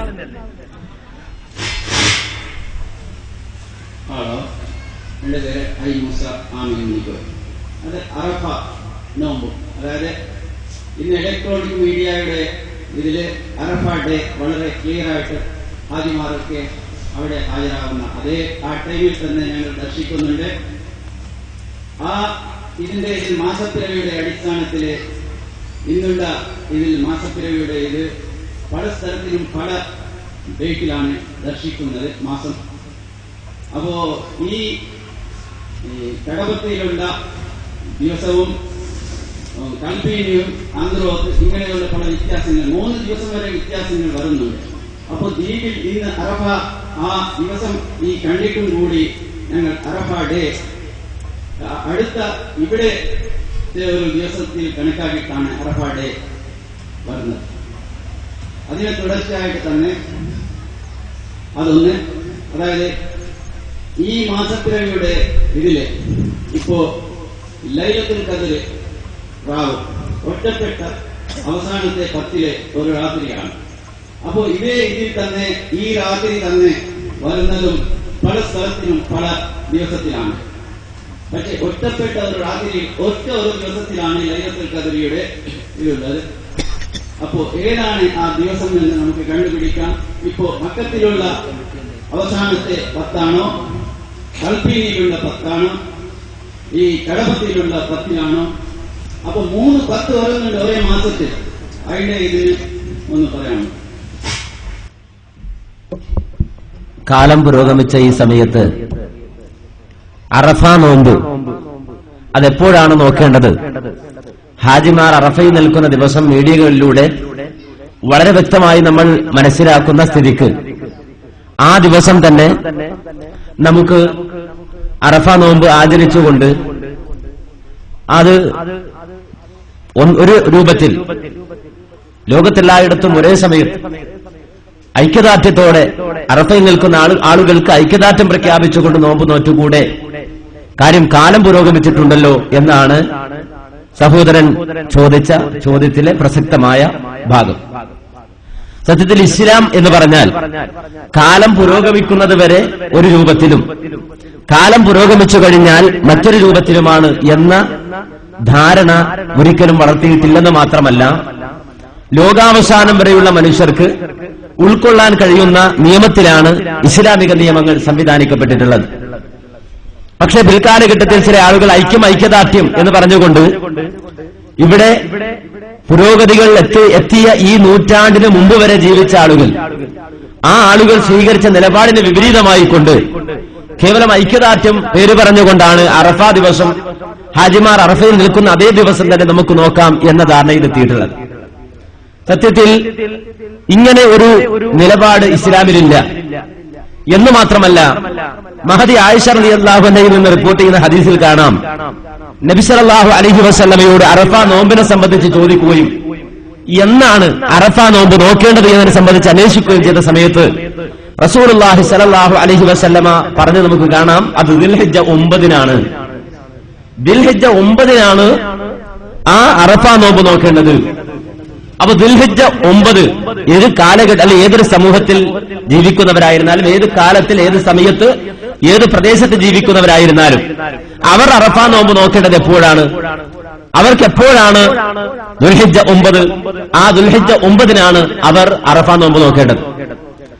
പിന്നെ ഒരു പ്രശ്നമുള്ളത്, അങ്ങനെ വരുമ്പോൾ അറഫ എന്ന് പറയുന്ന നോമ്പ് അല്ലെങ്കിൽ അറഫ ദിവസം വ്യത്യസ്ത രൂപത്തിൽ പല ഈ ദ്വീപിൽ തന്നെ 3 അവസ്ഥകളിലായിക്കൊണ്ട് ആചരിക്കപ്പെടുന്നു എന്നതാണ്. സത്യത്തിൽ ഇവിടെ നമുക്ക് ഖുർആനിന്റെയും സുന്നത്തിന്റെയും അടിസ്ഥാനത്തിൽ ചന്ദ്രമാസത്തിന്റെ അടിസ്ഥാനത്തിൽ തയ്യാറാക്കപ്പെട്ട നിലക്ക് കാര്യങ്ങൾ വിലയിരുത്തുവാനും അതുപോലെ തന്നെ മാസങ്ങൾ വ്യക്തമായി മനസ്സിലാക്കുവാനുമുള്ള സംവിധാനങ്ങളുണ്ട്. ഓരോ മാസവും അതിന്റെ 1-ാം തീയതി എന്നാണ് 2-ാം തീയതി എന്നാണ് എന്ന് മനസ്സിലാക്കാനുള്ള സംവിധാനങ്ങൾ ഇന്ന് നമുക്കുണ്ട്. ഇന്നല്ല എക്കാലഘട്ടത്തിലും അതുണ്ടായിട്ടുണ്ട്. മഹാനായ ഉമർ ഖത്താബ് റളിയല്ലാഹു അൻഹുവിന്റെ കാലഘട്ടത്തിൽ ഹിജ്റ കലണ്ടർ അതിന്റെ വളരെ വ്യക്തമായ പ്രകടമായ രൂപം പുറത്തു വന്നത് മുതൽ ഇന്ന് വരെയുള്ള മുഴുവൻ ആളുകളും അറബി മാസം കണക്കാക്കിയത് ആ രൂപത്തിലാണ്. അതുകൊണ്ട് തന്നെ ഈ മാനദണ്ഡത്തിന്റെ അടിസ്ഥാനത്തിൽ ഓരോരുത്തർക്ക് തോന്നിയതുപോലെ എന്ന അടിസ്ഥാനത്തിലല്ല, ഈ മാനദണ്ഡത്തിന്റെ അടിസ്ഥാനത്തിൽ മാസം കണക്കാക്കുകയും ആ കണക്കാക്കിയ മാസത്തിൽ നിശ്ചയിക്കപ്പെട്ട അനുഷ്ഠാനങ്ങൾ ആ മാസത്തിലെ ഏത് ദിവസവുമായിട്ടാണോ നമുക്ക് ബന്ധപ്പെട്ട് വരുന്നത് ആ ബന്ധപ്പെട്ട നിലക്ക് തന്നെ അത് നിർവഹിക്കുക എന്നതാണ് നമ്മുടെ ബാധ്യത. അപ്പൊ പിന്നൊരു പ്രശ്നം, ലൈലത്തുൽ ഖദ്ർ, ആ ലൈലത്തുൽ ഖദ്ർ ഒരു ദിവസമല്ലേ ഉള്ളൂ. അപ്പോ ആ ഒരു ദിവസമുള്ള ലൈലത്തുൽ ഖദ്ർ അന്ന് തന്നെ എല്ലാവർക്കും കിട്ടണ്ടേ എന്നാണ് ചോദ്യം. ലൈലത്തുൽ ഖദ്റിനെ സംബന്ധിച്ച് റസൂലുള്ളാഹി സ്വല്ലല്ലാഹു അലൈഹി വസല്ലം പറഞ്ഞത്, റമദാനിലെ അവസാനത്തെ ഭാഗത്ത് നിങ്ങൾ നോക്കണമെന്നും റമദാനിലെ മുഴുവൻ സമയങ്ങളും നിങ്ങൾ അത് അന്വേഷിക്കണമെന്നുമൊക്കെ ഹദീസുകളിൽ കാണാം. അപ്പോ റമദാനിലെ അവസാന ഭാഗത്താണ് ലൈലത്തുൽ ഖദ്ർ ഉള്ളത്. അവസാന ഭാഗത്തുള്ള ലൈലത്തുൽ ഖദ്ർ ഒരു മനുഷ്യൻ പ്രതീക്ഷിക്കുകയും അതുപോലെ തന്നെ ആ ദിവസവും അവന്റെ ഇബാദത്തുമായി ബന്ധപ്പെട്ട് വന്നു കഴിഞ്ഞാൽ അവന്റെ ആ ദിവസത്തിൽ അവൻ ചെയ്ത ലൈലത്തുൽ ഖദ്റുമായി ഒത്തിണങ്ങി വന്ന ആ ദിവസത്തിൽ ചെയ്ത പുണ്യം, ആ പുണ്യത്തിന് വ്യക്തമായും 1000 മാസത്തെ പ്രതിഫലം നൽകപ്പെടുമെന്നും ഖുർആൻ പറഞ്ഞതാണ്. ഇത് റമദാനിലെ അവസാനത്തെ 10 എന്നാണ് റസൂലുള്ളാഹി സ്വല്ലല്ലാഹു അലൈഹി വസല്ലം പറഞ്ഞത്. ഒരു ദിവസത്തെ കേന്ദ്രീകരിച്ചുകൊണ്ടല്ല, റമദാനിലെ അവസാനത്തെ 10 ദിവസങ്ങൾ, ആ ദിവസങ്ങളിൽ അത് പ്രതീക്ഷിക്കാം.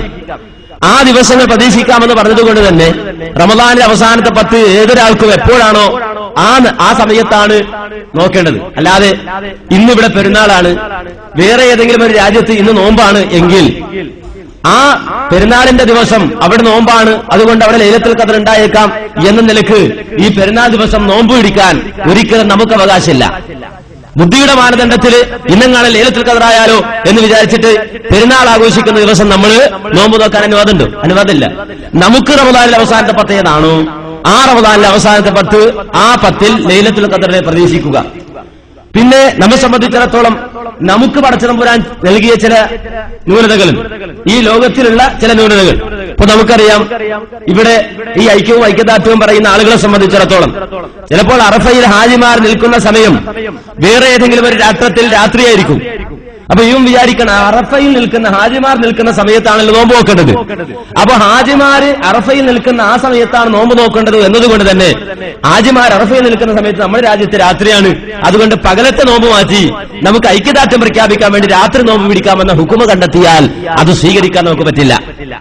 ഇതുപോലെ തന്നെയാണെന്ത്, രാത്രി നമുക്ക് നോമ്പ് നോക്കൽ ഈ ഐക്യദാർഢ്യത്തിന്റെ അടിസ്ഥാനത്തിലോ കാലം പുരോഗമിച്ചുവെന്ന അടിസ്ഥാനത്തിലോ നമുക്ക് തീരുമാനമെടുക്കാൻ പറ്റില്ല എന്നതുപോലെ തന്നെയാണ് ഏത് ഇപ്പറഞ്ഞ രൂപത്തില് നമ്മെ സംബന്ധിച്ചിടത്തോളം അറഫ നമ്മുടെ ദുൽഹിജ്ജ 9, ആ ദുൽഹിജ്ജ 9 മാറ്റിവെച്ചുകൊണ്ട് ദുൽഹിജ്ജ 8 നോമ്പ് നോക്കുകയും ഒരു ദിവസം വെറുതെ ഇരിക്കുകയും അത് കഴിഞ്ഞ് പിന്നെ പെരുന്നാൾ ആഘോഷിക്കുകയും ചെയ്യുന്ന അവസ്ഥയിലുമുള്ളത് എന്നാണ് സംക്ഷിപ്തമായതിനെ സംബന്ധിച്ച് വിശദീകരിക്കാനുള്ളത് എന്നാണ് ഓർമ്മിപ്പിക്കാനുള്ളത്.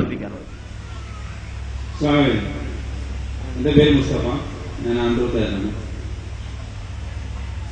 എന്റെ ചോദ്യം, ലാ ഇലാഹ ഇല്ലല്ലാഹ് മുഹമ്മദ് റസൂലുള്ളാഹ് എന്ന തൗഹീദ് ഉൾക്കൊണ്ട ഒരു മുസ്ലിം വ്യക്തി അല്ലാഹു ആദരിച്ച ബഹുമാനിച്ച വ്യക്തികളെ അവർക്ക് സമദിയത്ത് കൽപ്പിക്കാതെ അഥവാ സ്വയം പര്യാപ്തത കൽപ്പിക്കാതെ അവരെ വിളിച്ച് പ്രാർത്ഥിച്ചാൽ അത് ശിർക്കാവുന്നു.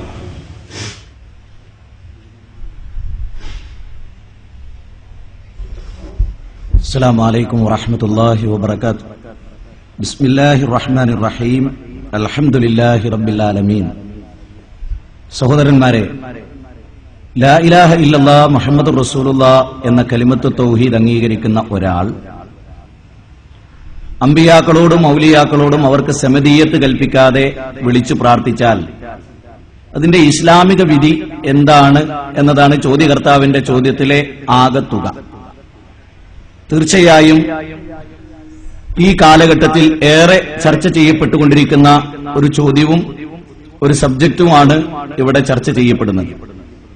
അമ്പിയാക്കൾക്കും ഔലിയാക്കൾക്കും സമദീയത്ത് കൽപ്പിക്കാതെ അഥവാ സ്വയം പര്യാപ്തത കൽപ്പിക്കാതെ എല്ലാ കഴിവും അവർക്കുണ്ട്, അല്ലെങ്കിൽ എല്ലാ അർത്ഥത്തിലും അള്ളാഹുവിനെ പോലെ സ്വയം പര്യാപ്തത ഉള്ളവരാണ് അമ്പിയാക്കൾ ഔലിയാക്കൾ എന്ന് വിശ്വസിക്കാതെ അള്ളാഹു കൊടുത്ത കഴിവുകൊണ്ടാണ് ഞങ്ങൾ ചോദിക്കുന്നത് എന്ന് വിചാരിച്ചാൽ അതിൽ ശിർക്ക് വരുമോ എന്നാണ് ചോദ്യത്തിന്റെ ആകത്തുക. ഇവിടെ പ്രമാണങ്ങളുടെ വെളിച്ചത്തിലാണ് നമ്മൾ വിഷയങ്ങളെ പഠിക്കേണ്ടതും മനസ്സിലാക്കേണ്ടതും. അല്ലാഹു സുബ്ഹാനഹു വ തആല നബി സല്ലല്ലാഹു അലൈഹി വസല്ലമയെ മക്കയിൽ ഇസ്ലാമിക പ്രബോധകനായി നിയോഗിക്കുമ്പോൾ അറബ് ജനത അല്ലാഹു ഇല്ല എന്ന് വിശ്വസിച്ച ആളുകളായിരുന്നില്ല. എല്ലാ അർത്ഥത്തിലും അല്ലാഹുവിനെ ഉൾക്കൊണ്ട, എന്നാൽ ലാ ഇലാഹ ഇല്ലല്ലാഹ് എന്ന് ഇസ്ലാമിക പ്രമാണങ്ങളുടെ വെളിച്ചത്തിൽ റസൂലുള്ള പഠിപ്പിച്ച അർത്ഥത്തിൽ അല്ലാഹുവിനെ ഇലാഹായി അംഗീകരിക്കാത്തവരായിരുന്നു. എന്നാൽ അവരെ സംബന്ധിച്ചിടത്തോളം അല്ലാഹുവാണ് ആകാശത്തെ സൃഷ്ടിച്ചത്, അല്ലാഹുവാണ് ഭൂമിയെ സൃഷ്ടിച്ചത്, അല്ലാഹുവാണ് മഴ ചൊരിയുന്നത്, അല്ലാഹുവാണ് നമ്മെ ജീവിപ്പിക്കുന്നത്, അല്ലാഹുവാണ് നമ്മെ മരിപ്പിക്കുന്നത് എന്നൊക്കെ വിശ്വസിച്ചിരുന്ന ആളുകളായിരുന്നു അവർ. അതോടൊപ്പം അല്ലാഹു അല്ലാത്തവരെ അവർ വിളിച്ചു പ്രാർത്ഥിച്ചിരുന്നു. അങ്ങനെ പ്രാർത്ഥിക്കപ്പെടുന്ന മഹാന്മാരായ ആളുകൾ, വദ്, ലാത്ത, ഉസ, മനാത്ത തുടങ്ങിയിട്ടുള്ള ആളുകൾ, അവരൊക്കെ സ്വയം പര്യാപ്തരാണ്, അള്ളാഹുവിനെ പോലെ തുല്യ കഴിവുള്ള ആളുകളാണ് എന്ന് മക്കയിലെ ഒരൊറ്റ മുശ്രിക്കും വിശ്വസിച്ചിരുന്നില്ല. അതിന് ഏറ്റവും പ്രസിദ്ധമായ തെളിവുകൾ വിശുദ്ധ ഖുർആനിലെ അനവധി ആയത്തുകളാണ്. അതുപോലെ തന്നെ ഹദീസ് ഗ്രന്ഥങ്ങളിൽ വന്നിട്ടുള്ള പരാമർശങ്ങളാണ്, ചരിത്രത്തിലും വന്നിട്ടുള്ള കാര്യങ്ങളാണ്. ഇവിടെ നാം മനസ്സിലാക്കണം, വിശുദ്ധ ഖുർആൻ പറയുന്നത് വമാ യുഅ്മിനു അക്സറുഹും ബില്ലാഹി ഇല്ലാ വഹും മുശ്രികൂൻ, അള്ളാഹുവിൽ അധിക ജനങ്ങൾ വിശ്വസിക്കുന്നില്ല അവനിൽ പങ്കു ചേർത്തുകൊണ്ടല്ലാതെ. അഥവാ അള്ളാഹുവിൽ അവർ വിശ്വസിക്കുന്നുണ്ട്, പക്ഷേ ശിർക്ക് ചെയ്തുകൊണ്ടുള്ള, ശിർക്ക് കലർന്നുകൊണ്ടുള്ള ഒരു വിശ്വാസമാണ് അവർക്കുണ്ടായിരുന്നത് എന്ന് ഖുർആൻ 12-ാം അധ്യായം സൂറത്ത് യൂസുഫ് 6-ാമത്തെ സൂക്തത്തിൽ പറയും. പിന്നെ മക്കയിലെ മുശ്രിക്കുകൾ വിശ്വസിച്ചിരുന്നതാവട്ടെ വിശുദ്ധ ഖുർആൻ പറയുന്നത് വയഅബ്ദൂന മിൻ ദൂനില്ലാഹി മാ ലാ യദുർറുഹും വലാ യൻഫഉഹും വയഖൂലൂന ഹൗലായി ശുഫആഉനാ ഇൻദല്ലാഹ്. ഖുർആനിലെ 10-ാം അധ്യായം സൂറത്ത് യൂനുസ് 18-ാമത്തെ സൂക്തമാണ്. അവർ പറയുന്നത് വയഅബ്ദൂന മിൻ ദൂനില്ലാഹി മാ ലാ യദുർറുഹും വലാ യൻഫഉഹും, ഉപകാരമോ ഉപദ്രവമോ ചെയ്യാത്ത ആളുകളെ ഞങ്ങൾ ഇബാദത്ത് ചെയ്യുന്നില്ല, എങ്ങനെയായിക്കൊണ്ടല്ലാതെ വയഖൂലൂന ഹൗലായി ശുഫആഉനാ ഇൻദല്ലാഹ്, ഹൗലായി ശുഫആഉനാ ഇൻദല്ലാഹ്, അല്ലാഹുവിന്റെ അടുത്ത് ഇവർ ഞങ്ങളുടെ ശുപാർശകരാണ് എന്ന നിലക്കാണ്. അല്ലാഹുവിന്റെ അടുക്കൽ ഈ മഹാന്മാരായ ആളുകൾ ശുപാർശകരാണ്. അപ്പൊ അള്ളാന്റെ അടുക്കൽ ശുപാർശകർ, അവർ സ്വയം പര്യാപ്തരല്ല, പടച്ചോന്റെ അടുത്ത് അവർ ശുപാർശ നൽകും. ഈ വിശ്വാസമായിരുന്നു മക്കയിലെ മുശ്രിക്കുകൾക്കുണ്ടായി. ഇതേ വിശ്വാസം ഇന്ന് മുസ്ലിം സമൂഹത്തിൽ, അഥവാ ലാ ഇലാഹ ഇല്ലല്ലാഹ് മുഹമ്മദുർ റസൂലുള്ളാഹി എന്ന് വിശ്വസിക്കുന്ന മുസ്ലിം സമൂഹത്തിൽ ഇതുണ്ട്. അതുപോലെ തന്നെ നമുക്ക് കാണാം, അലാലില്ലാഹി ദീനുൽ ഖാലിസു വല്ലദീന ഇത്തഖദൂ മിൻ ദൂനിഹി ഔലിയാ മാ നഅബ്ദുഹും ഇല്ലാ ലിയുഖർരിബൂനാ ഇലല്ലാഹി സുൽഫാ. ഖുർആനിലെ 39-ാം അധ്യായം സൂറത്തു സുമർ 3-ാമത്തെ സൂക്തമാണ്. അല്ലാഹുവിന് പുറമെ ഔലിയാക്കളെ സ്വീകരിച്ചിട്ടുള്ള ആളുകൾ, അല്ലാഹുവിന് പുറമെ ഔലിയാക്കളെ സ്വീകരിച്ചിട്ടുള്ള ആളുകൾ എന്ന് അല്ലാഹു പറയും. അവിടെ അല്ലാഹുവിന് പുറമെ ഔലിയാക്കളെ സ്വീകരിച്ച ആളുകൾ എന്താ പറയുന്നത്? മാ നഅബ്ദുഹും ഇല്ലാ ലിയുഖർരിബൂനാ ഇലല്ലാഹി സുൽഫാ, അല്ലാഹുവിലേക്ക് ഞങ്ങളെ അടുപ്പിക്കാൻ വേണ്ടിയല്ലാതെ ഞങ്ങൾ ഇവരെ ആരാധിക്കുന്നില്ല. അഥവാ ഇവർ ചെയ്യുന്നത് പടച്ചവനിലേക്ക് ഞങ്ങളെ അടുപ്പിക്കലാണ്, അതാണ് ഞങ്ങളുടെ ഉദ്ദേശം. അഥവാ അള്ളാഹുവിനെ പോലെ ഒരു അള്ളാഹുവാണിവർ, അള്ളാഹുവിനെ പോലെ ഒരു ശക്തിയാണിവർ എന്നവരാരും വിശ്വസിച്ചിരുന്നില്ല. ഇമാം മുസ്ലിം റിപ്പോർട്ട് ചെയ്യുന്ന ഹദീസിൽ മക്കാ മുശ്രിക്കുകളുടെ തൽബിയത്ത് നമ്മൾ ഇങ്ങനെ കാണുന്നുണ്ട്. ലബ്ബൈക അല്ലാഹുമ്മ ലബ്ബൈക ലബ്ബൈക ലാ ശരീക ലക ലബ്ബൈക. എന്നിട്ട് അവർ പറയുന്നു, റസൂൽ അപ്പൊ തന്നെ അവരോട് പറയുന്നുണ്ട്, മതി മതി, നിങ്ങൾ ആ പറഞ്ഞത് അവിടെ അവസാനിപ്പിച്ചോ, ബാക്കി നിങ്ങൾ പറയാൻ പാടില്ല. എന്തായിരുന്നു അവരുടെ ബാക്കി ഭാഗം? ഇല്ലാ ശരീകൻ ഹുവ ലക തംലികുഹു വമാ മലക. പടച്ചവനെ, നിനക്ക് ചില കൂറുകാരുണ്ട്, നിനക്ക് ചില പങ്കുകാരുണ്ട്. ആ പങ്കുകാരുടെ പ്രത്യേകത എന്താണ്? അവർക്ക് എന്തൊക്കെ കഴിവുണ്ടോ അതൊക്കെ നീ കൊടുത്തതാണ്, അവരെന്തൊക്കെ ഉടമപ്പെടുത്തിയിട്ടുണ്ടോ അതൊക്കെ നീ കൊടുത്ത കഴിവാണ്, നീ കൊടുത്തതാണ് എന്നാണ് അവർ പറയുന്നത്. ആ വിശ്വാസത്തെയാണ് ശിർക്ക് എന്ന് പ്രവാചക തിരുമേനി വിളിക്കുന്നത്. അള്ളാഹു കൊടുത്ത കഴിവിൽ നിന്ന്, അള്ളാഹു കൊടുത്ത കഴിവിൽ നിന്നാണ് അവർ ചോദിച്ചത്, അല്ലാതെ അവർക്ക് സ്വയം പര്യാപ്തതയുണ്ട് എന്നല്ല. നമ്മുടെ ഇന്ത്യ രാജ്യത്ത് അമുസ്ലിങ്ങൾ പോലും അവർ വിളിച്ചു പ്രാർത്ഥിക്കുന്ന ദേവീ ദേവന്മാർക്ക് സ്വയം പര്യാപ്തതയുണ്ട് എന്ന് വിശ്വസിക്കുന്നില്ല. നിങ്ങൾ ഹൈന്ദവനോട് ചോദിച്ചു നോക്കൂ. ഹിന്ദുധർമ്മ പരിചയം എന്ന് പറഞ്ഞ് ഹൈന്ദവർ പ്രസിദ്ധീകരിച്ച ഒരു പുസ്തകമുണ്ട്. കെ പരമേശ്വരൻ പിള്ളയാണ് അതിന്റെ ഓദർ. അതിൽ ഒന്നോ പലതോ എന്ന് പറഞ്ഞിട്ടൊരു അധ്യായമുണ്ട്. ആ അധ്യായത്തിൽ അദ്ദേഹം പറയാണ്, ദേവീദേവന്മാരെ, ഒരു ദേവീദേവന് പോലും ഒരു പുൽക്കൊടി പോലും ദൈവത്തിന്റെ അള്ളാഹുവിന്റെ കഴിവില്ലാതെ ഒരു പുൽക്കൊടി പോലും ചലിപ്പിക്കാൻ സാധ്യമല്ല. അപ്പൊ ഹൈന്ദവരുടെ വിശ്വാസം പോലും ഒരു ദേവിയോട് പ്രാർത്ഥിക്കുമ്പോൾ ഒരു ദേവനോട് പ്രാർത്ഥിക്കുമ്പോൾ അവർ സ്വയം പര്യാപ്തരാണ് എന്നവരാരും വിശ്വസിച്ചിട്ടില്ല. മറിച്ച് അള്ളാഹു കൊടുത്ത കഴിവിൽ നിന്നാണ് എന്നാണ് അവരൊക്കെ വിശ്വസിച്ചിരുന്നത്. അത് ശിർക്കായിട്ടാണ് ഇസ്ലാം പരിചയപ്പെടുത്തുന്നത്.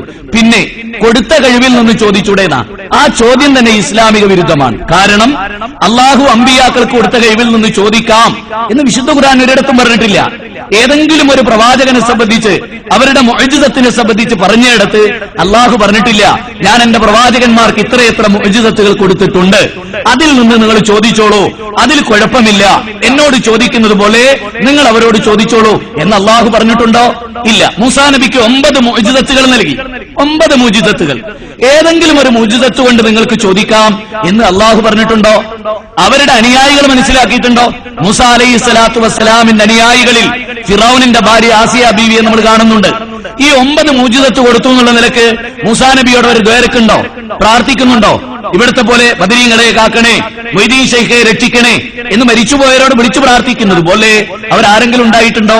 ഇല്ല എന്നാണ് ഖുർആൻ പറയുന്നത്. 66-ാം അധ്യായം സൂറത്തു തഹ്രീം 11-ാമത്തെ സൂക്തത്തിൽ പറയുന്നത്, വളറബല്ലാഹു മസലൻ ലില്ലദീന കഫറു ഇംറഅത വളറബല്ലാഹു മസലൻ ലില്ലദീന ആമനു ഇംറഅത ഫിർഔൻ ഇദ് ഖാലത് റബ്ബി ബിനി ലി ഇൻദക ബൈതൻ ഫിൽ ജന്ന വനജ്ജിനി മിൻ ഫിർഔന വഅമലിഹി വനജ്ജിനി മിനൽ ഖൗമിൽ ളാലിമീൻ. ആസിയ ബീവി പ്രാർത്ഥിക്കുന്ന പടച്ചവനോടാണ്, മൂസാ നബി അലൈഹി സ്വലാത്തു വസ്സലാമിനോടല്ല. ഇനി കൊടുത്ത കഴിവ് എന്ന് പറയുമ്പോൾ സാധാരണക്കാർ മനസ്സിലാക്കാൻ വേണ്ടി പറയാണ്, ഇത് നമ്മുടെ അഖീദയുമായി ബന്ധപ്പെട്ട വിഷയമായതുകൊണ്ടാണ് ഇത് പറയുന്നത്. നിങ്ങൾക്കറിയാം, ആനക്ക് അല്ലാഹു മരം വലിക്കാനുള്ള കഴിവ് കൊടുത്തിട്ടുണ്ട്. ആനക്ക് അല്ലാഹു മരം വലിക്കാനുള്ള കഴിവ് കൊടുത്തിട്ടുണ്ട്. എല്ലാവർക്കും അറിയാം, ആനക്ക് അല്ലാഹുവാണ് ആ കഴിവ് കൊടുത്തത്, യാതൊരു സംശയമില്ല. അതുകൊണ്ട് തന്നെ കൂപ്പുകളിൽ മരം ചുമക്കാൻ വേണ്ടി നമ്മൾ ആനയെ ഉപയോഗിച്ചിരുന്നു മുമ്പ്. ഇന്ന് കുറവാണ്. ഇന്ന് അതിനു പകരം മറ്റ് യന്ത്രങ്ങൾ വന്നതുകൊണ്ട്. അപ്പോൾ സ്വാഭാവികമായും ഒരാള് ആനയെ സമീപിച്ചിട്ട് പറയാണ്, ആനയാനെ മരം വലിക്കാനുള്ള കഴിവ് അല്ലാഹു നിനക്ക് തന്നതാണ്, ഞാനത് അംഗീകരിക്കുന്നു. അതുകൊണ്ട് എനിക്ക് എന്റെ പല്ലിന് ഒരു തേക്ക് തടിയെങ്കിലും വലിക്കാനുള്ള കഴിവ് നീ തരണം, അല്ല വന്ന കഴിവാണ് എന്ന് ദുനിയാവിൽ ആരെങ്കിലും പറയോ? ആരും പറയില്ല. നന്നായി ഗാനം ആലപിക്കുന്ന ഒരാളോട് അയാളുടെ തൊണ്ട കൊഴിഞ്ഞിട്ട് ഇതൊക്കെ പഠിച്ചോ നന്നേനെ, നന്നായി പാടാൻ ഒരു പാതി കഴിവ് നിങ്ങൾ എനിക്ക് തരൂ എന്ന് പറയാൻ കഴിയോ? ഇല്ല എന്നതാണ് സത്യം. അത് ചരിത്രപരമായി നമ്മൾ മനസ്സിലാക്കേണ്ട ഒരു ഉദാഹരണം പറയാം.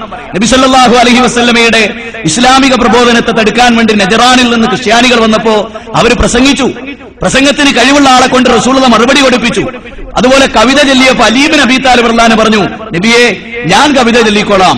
റസൂലുള്ളാഹിക്ക് അറിയാം അലി റളിയല്ലാഹു അൻഹു കവിതയിൽ പ്രാവീണ്യമുള്ള ആളല്ല, സംഗതി തന്റെ മരുമോനാണ്, ഒക്കെ ശരിയാണ്. പക്ഷേ ഹസ്സാൻ ഇബ്നു സാബിത്തിനോട് ചോദിച്ചു, അള്ളാഹുവിന്റെ റസൂലിനെ ആയുധം കൊണ്ട് സഹായിക്കുന്നവർക്ക് എന്തുകൊണ്ട് നാവ് കൊണ്ട് സഹായിച്ചുകൂടാ? ഇവിടെ നമ്മൾ കാണുന്നത് ഹസ്സാൻ ഇബ്നു സാബിത്തിന്റെ കഴിവ് അല്ല കൊടുത്തതും അദ്ദേഹം വിചാരിക്കുമ്പോൾ ഉപയോഗിക്കാൻ കഴിയുന്നതുമാണ്. അത്ര തന്നെ കഴിവ് അലി റളിയല്ലാഹു അൻഹുവിനില്ല. അതുകൊണ്ട് മഹാനായ പ്രവാചക തിരുമേനി സല്ലല്ലാഹു അലൈഹി വസല്ലം ഇസ്ലാമിന്റെ വിജയത്തിന് വേണ്ടി ഹസ്സാൻ ഇബ്നു സാബിത്തിന്റെ കഴിവ് ഉപയോഗപ്പെടുത്തുന്നു. നമുക്കറിയാം, സുന്നി സമൂഹം പേരോട് ഉസ്താദിന് ഉപയോഗിക്കുന്നത് പോലെ മറ്റു ഉസ്താദുമാർ ഉപയോഗിക്കാത്തത് ഏറ്റവും കൂടുതൽ ദുർവ്യാഖ്യാനിക്കാനും മനുഷ്യനെ വിദേഹത്തിലേക്ക് നയിക്കാനും കഴിവും വാചാലതയുമുള്ളത് പേരോടിനാണ് എന്നുള്ളത് കൊണ്ടാണ്. അല്ലാതെ ആ കഴിവ് തിരിച്ച് ഓരോരുത്തരിലേക്ക് അല്ലെങ്കിൽ അവർ ഇച്ഛിക്കുന്ന പ്രകാരം ഓരോരുത്തർക്ക് കൊടുക്കാൻ കഴിയുന്നതല്ല. പടച്ച തമ്പുരാൻ കഴിവ് കൊടുത്തവരുണ്ട്, കഴിവ് കൊടുക്കാത്തവരുണ്ട്, അതൊക്കെ സത്യമാണ്. പക്ഷേ കൊടുത്ത കഴിവിൽ നിന്ന് ചോദിക്കാം, അതുകൊണ്ട് കുഴപ്പമില്ല എന്ന് വിശുദ്ധ ഖുർആനിലെ ഒറ്റ സൂക്തത്തിലും പറഞ്ഞിട്ടില്ല. മാത്രവുമല്ല, ഒരു നബിയുടെ അനുയായികളും ആ പ്രവാചകന്റെ കാലശേഷം ഈ അമ്പിയാക്കൾ കൊടുത്ത കഴിവിൽ നിന്ന് ചോദിക്കാം എന്ന് മനസ്സിലാക്കിയതോ ആ മനസ്സിലാക്കി എന്നതിനെ ഖുർആൻ ഉദ്ധരിക്കുകയോ ചെയ്തിട്ടില്ല. റസൂൽ സല്ലല്ലാഹു അലൈഹി വസല്ലമയുടെ കാലം കഴിഞ്ഞ് ഈ കാലത്തുള്ള മുസ്ലിങ്ങൾക്കിടയിലാണ് ഇவ்விധത്തിലുള്ള ചോദ്യം ഉണ്ടായിട്ടുള്ളത് എന്ന് നമ്മൾ മനസ്സിലാക്കണം. ഇവിടെ മുസ്ലിം സമൂഹം ചെയ്യുന്നത് യഥാർത്ഥത്തിൽ പ്രാർത്ഥനയാണ്. പ്രാർത്ഥനയാകട്ടെ ആരാധനയാണ്.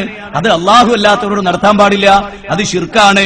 സുന്നികളുടെ തന്നെ കിതാബിൽ നിങ്ങൾക്കറിയാം, സമസ്തയുടെ സ്ഥാപക നേതാവായിരുന്ന റഷീദുദ്ദീൻ മൂസ മുസ്ലിയാരുടെ അൽ ഖൗലുസ് സദീദ് എന്ന പുസ്തകത്തിന്റെ 100-ാം പേജിൽ നിന്നാണ് ഞാൻ വായിക്കുന്നത്. ഇത് സമസ്ത കേരള ജമിയത്തുൽ ഉലമയുടെ സ്ഥാപക നേതാക്കളിൽപ്പെട്ട ഒരാളാണ് റഷീദുദ്ദീൻ മൂസ മുസ്ലിയാർ. അദ്ദേഹം ഈ പുസ്തകത്തിന്റെ 100-ാമത്തെ പേജിൽ പറയാണ്, ഞാൻ നിങ്ങൾക്ക് വായിച്ചു കേൾപ്പിച്ചു തരാം. അല്ലാഹു അല്ലാത്ത ഏതൊരു വസ്തുവിനെയും, അത് നബിയാവട്ടെ, വലിയാവട്ടെ, കല്ലാവട്ടെ, മരമാകട്ടെ, ആരാധിക്കുന്നതും അതിനോട് പ്രാർത്ഥിക്കുന്നതും ശിർക്കാണെന്ന് വിശ്വസിക്കാത്ത ഒരു മുസ്ലിമും ഇല്ല അപ്പൊ അമ്പിയാക്കളോടുള്ള പ്രാർത്ഥന എന്താ? ഷിർക്കാണെന്നാണ് റഷീദുദ്ദീൻ മൂസ മുസ്ലിയാർ മനസ്സിലാക്കുന്നത്. പക്ഷേ കാലം ഇങ്ങനെ പോയപ്പോ മുജാഹിദുകളെ തോൽപ്പിക്കാൻ വേണ്ടി പ്രാർത്ഥന അള്ളാഹു അല്ലാത്തവരോട് നടത്താം, അതിന് കുഴപ്പമില്ല എന്ന് സൂചിപ്പിക്കാനുണ്ടായത്. അപ്പോൾ അള്ളാഹു അല്ലാത്ത ഏതൊരു വസ്തുവിനെയും, അത് നബിയാവട്ടെ, വലിയാവട്ടെ, കല്ലാവട്ടെ, മരമാകട്ടെ, അതിനോട് ആരാധിക്കുന്നതും പ്രാർത്ഥിക്കുന്നതും ശിർക്കാണെന്ന് വിശ്വസിക്കാത്ത ഒരു മുസ്ലിമും ഇല്ലാന്നാണ്. അപ്പൊ പ്രാർത്ഥന അത് അള്ളാഹു അല്ലാത്തവരോട് നടത്തിയാൽ ശിർക്കാണ്. ഇവിടെ നേരത്തെ ചോദ്യത്തിൽ വന്നിട്ടുള്ള ചോദ്യകർത്താവിന്റെ ചോദ്യത്തിൽപ്പെട്ട കാര്യവും അള്ളാഹു അല്ലാത്തവരോടുള്ള പ്രാർത്ഥനയാണ്. അതുകൊണ്ട് അത് ശിർക്കാണ് എന്ന് നമ്മൾ മനസ്സിലാക്കേണ്ടതുണ്ട്. എന്റെ പേര് ജമാലുദ്ദീൻ അഗത്തിദ്വീപാണ്, മുജാഹിദ് പ്രവർത്തകനാണ്. എന്റെ ചോദ്യം മാസപ്പിറവിയെ കുറിച്ചുള്ളതാണ്. ഈ കഴിഞ്ഞ പെരുന്നാൾ ദിവസം യാദൃശ്ചികമായിട്ട് പെരുന്നാൾ ആശംസകൾ അറിയിക്കാൻ വേണ്ടിയിട്ട് ഞാൻ ലക്ഷദ്വീപ് സമൂഹത്തിലെ ദ്വീപിലേക്ക് ഫോൺ വിളിച്ചപ്പോൾ അവിടെ നാളെ പെരുന്നാളിൽ നിന്ന് പറഞ്ഞപ്പോൾ സഹിയായ ഹദീസുകൾ നിലനിൽക്കുന്ന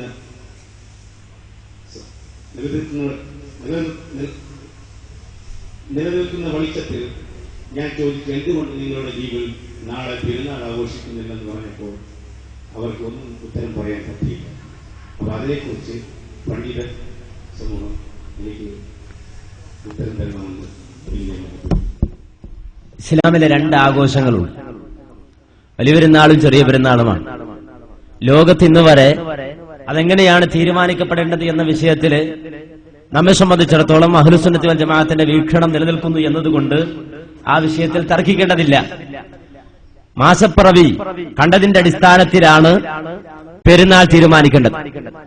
പക്ഷെ അതിന് ഒരു ഔദ്യോഗിക രൂപം നിലവിൽ വരുത്തിയതാണ് ഇസ്ലാഹി പ്രസ്ഥാനത്തെ സംബന്ധിച്ചിടത്തോളം ഹിലാൽ കമ്മിറ്റി. ആ ഹിലാൽ കമ്മിറ്റി വളരെ വ്യക്തമായും ഗോളശാസ്ത്രത്തിന്റെ അടിസ്ഥാനത്തിൽ പ്രവാചകൻ സല്ലല്ലാഹു അലൈഹി വസല്ലം പറഞ്ഞ ഈ ഹദീസിനെ മുൻനിർത്തി, ഹദീസിന് വിരുദ്ധമാകാത്ത നിലക്ക്, അതുപോലെ തന്നെ ഇജ്മാഇന് വിരുദ്ധമാകാത്ത നിലക്ക് വളരെ വ്യക്തമായി പെരുന്നാളുകൾ പ്രഖ്യാപിക്കാറുള്ളത്. ആ വ്യക്തമായ നിലപാട് മാസപ്പിറവിയുടെ മാസപ്പിറവിയുടെ കാര്യത്തിൽ വ്യക്തമായ നിലപാട് സ്വീകരിച്ചുകൊണ്ട് ഹിലാൽ കമ്മിറ്റി നൽകുന്ന നിർദ്ദേശങ്ങൾ ഏതൊരാളെ സംബന്ധിച്ചിടത്തോളം അത് അന്ധമായി അനുകരിക്കുക എന്നത് ഒഴിവാക്കി അയാൾക്ക് ആ നിലയിൽ ഏതെല്ലാം മാർഗം ഉപയോഗിച്ചുകൊണ്ട് അന്വേഷിക്കാമോ ആ നിലക്ക് അന്വേഷണം നടത്തിയും തീരുമാനിക്കുന്ന രൂപത്തിലാണ് സംവിധാനിക്കപ്പെട്ടിട്ടുള്ളത്. ഈ നിലക്ക് നൽകപ്പെടുന്ന നിർദ്ദേശം ഒരു പ്രദേശത്തെ സംബന്ധിച്ചിടത്തോളം ആ പ്രദേശത്തിന് സ്വീകരിക്കൽ ബാധ്യതയാണ്. ദ്വീപ് സമൂഹത്തെ സംബന്ധിച്ചിടത്തോളം നമുക്കറിയാം വളരെ വ്യക്തമായി ഷാഫി ഫിഖിന്റെ അടിസ്ഥാനത്തിൽ തന്നെ കിഴക്കുള്ള ആളുകൾ അവരെ സംബന്ധിച്ചിടത്തോളം അവർക്കുള്ള നിലപാട് പടിഞ്ഞാറിന്റെ ആളുകളും സ്വീകരിക്കണം എന്ന നിലപാടിന്റെ അടിസ്ഥാനത്തിലാണ് ഹിലാൽ കമ്മിറ്റി ഈ വിഷയത്തിലുള്ള തീരുമാനം അറിയിച്ചിട്ടുള്ളത്. അതുകൊണ്ട് തന്നെ നമ്മെ സംബന്ധിച്ചിടത്തോളം ആ നിലപാടുകൾ സ്വീകരിച്ചുകൊണ്ട് ഏകീകൃതമായി പോവുക എന്നതാണ്.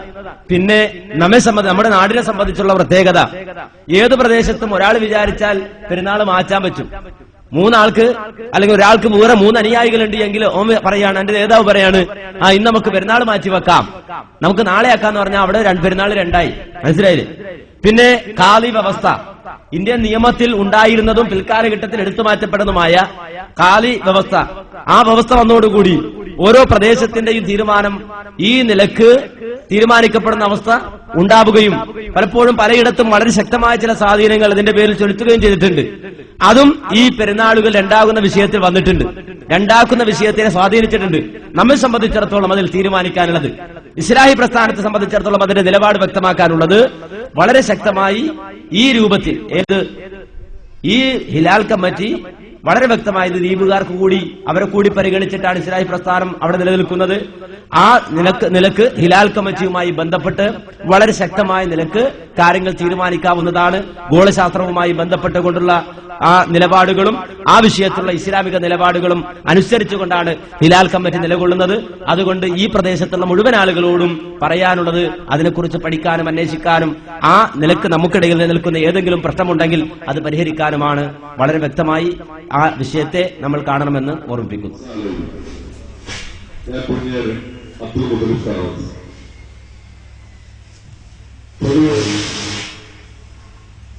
മുജാഹിദ് ആൾക്കാർ കണ്ടുവരുന്ന ഒരു കാഴ്ച, നമസ്കാര സമയത്ത് പോലും തല മറക്കുന്നില്ല.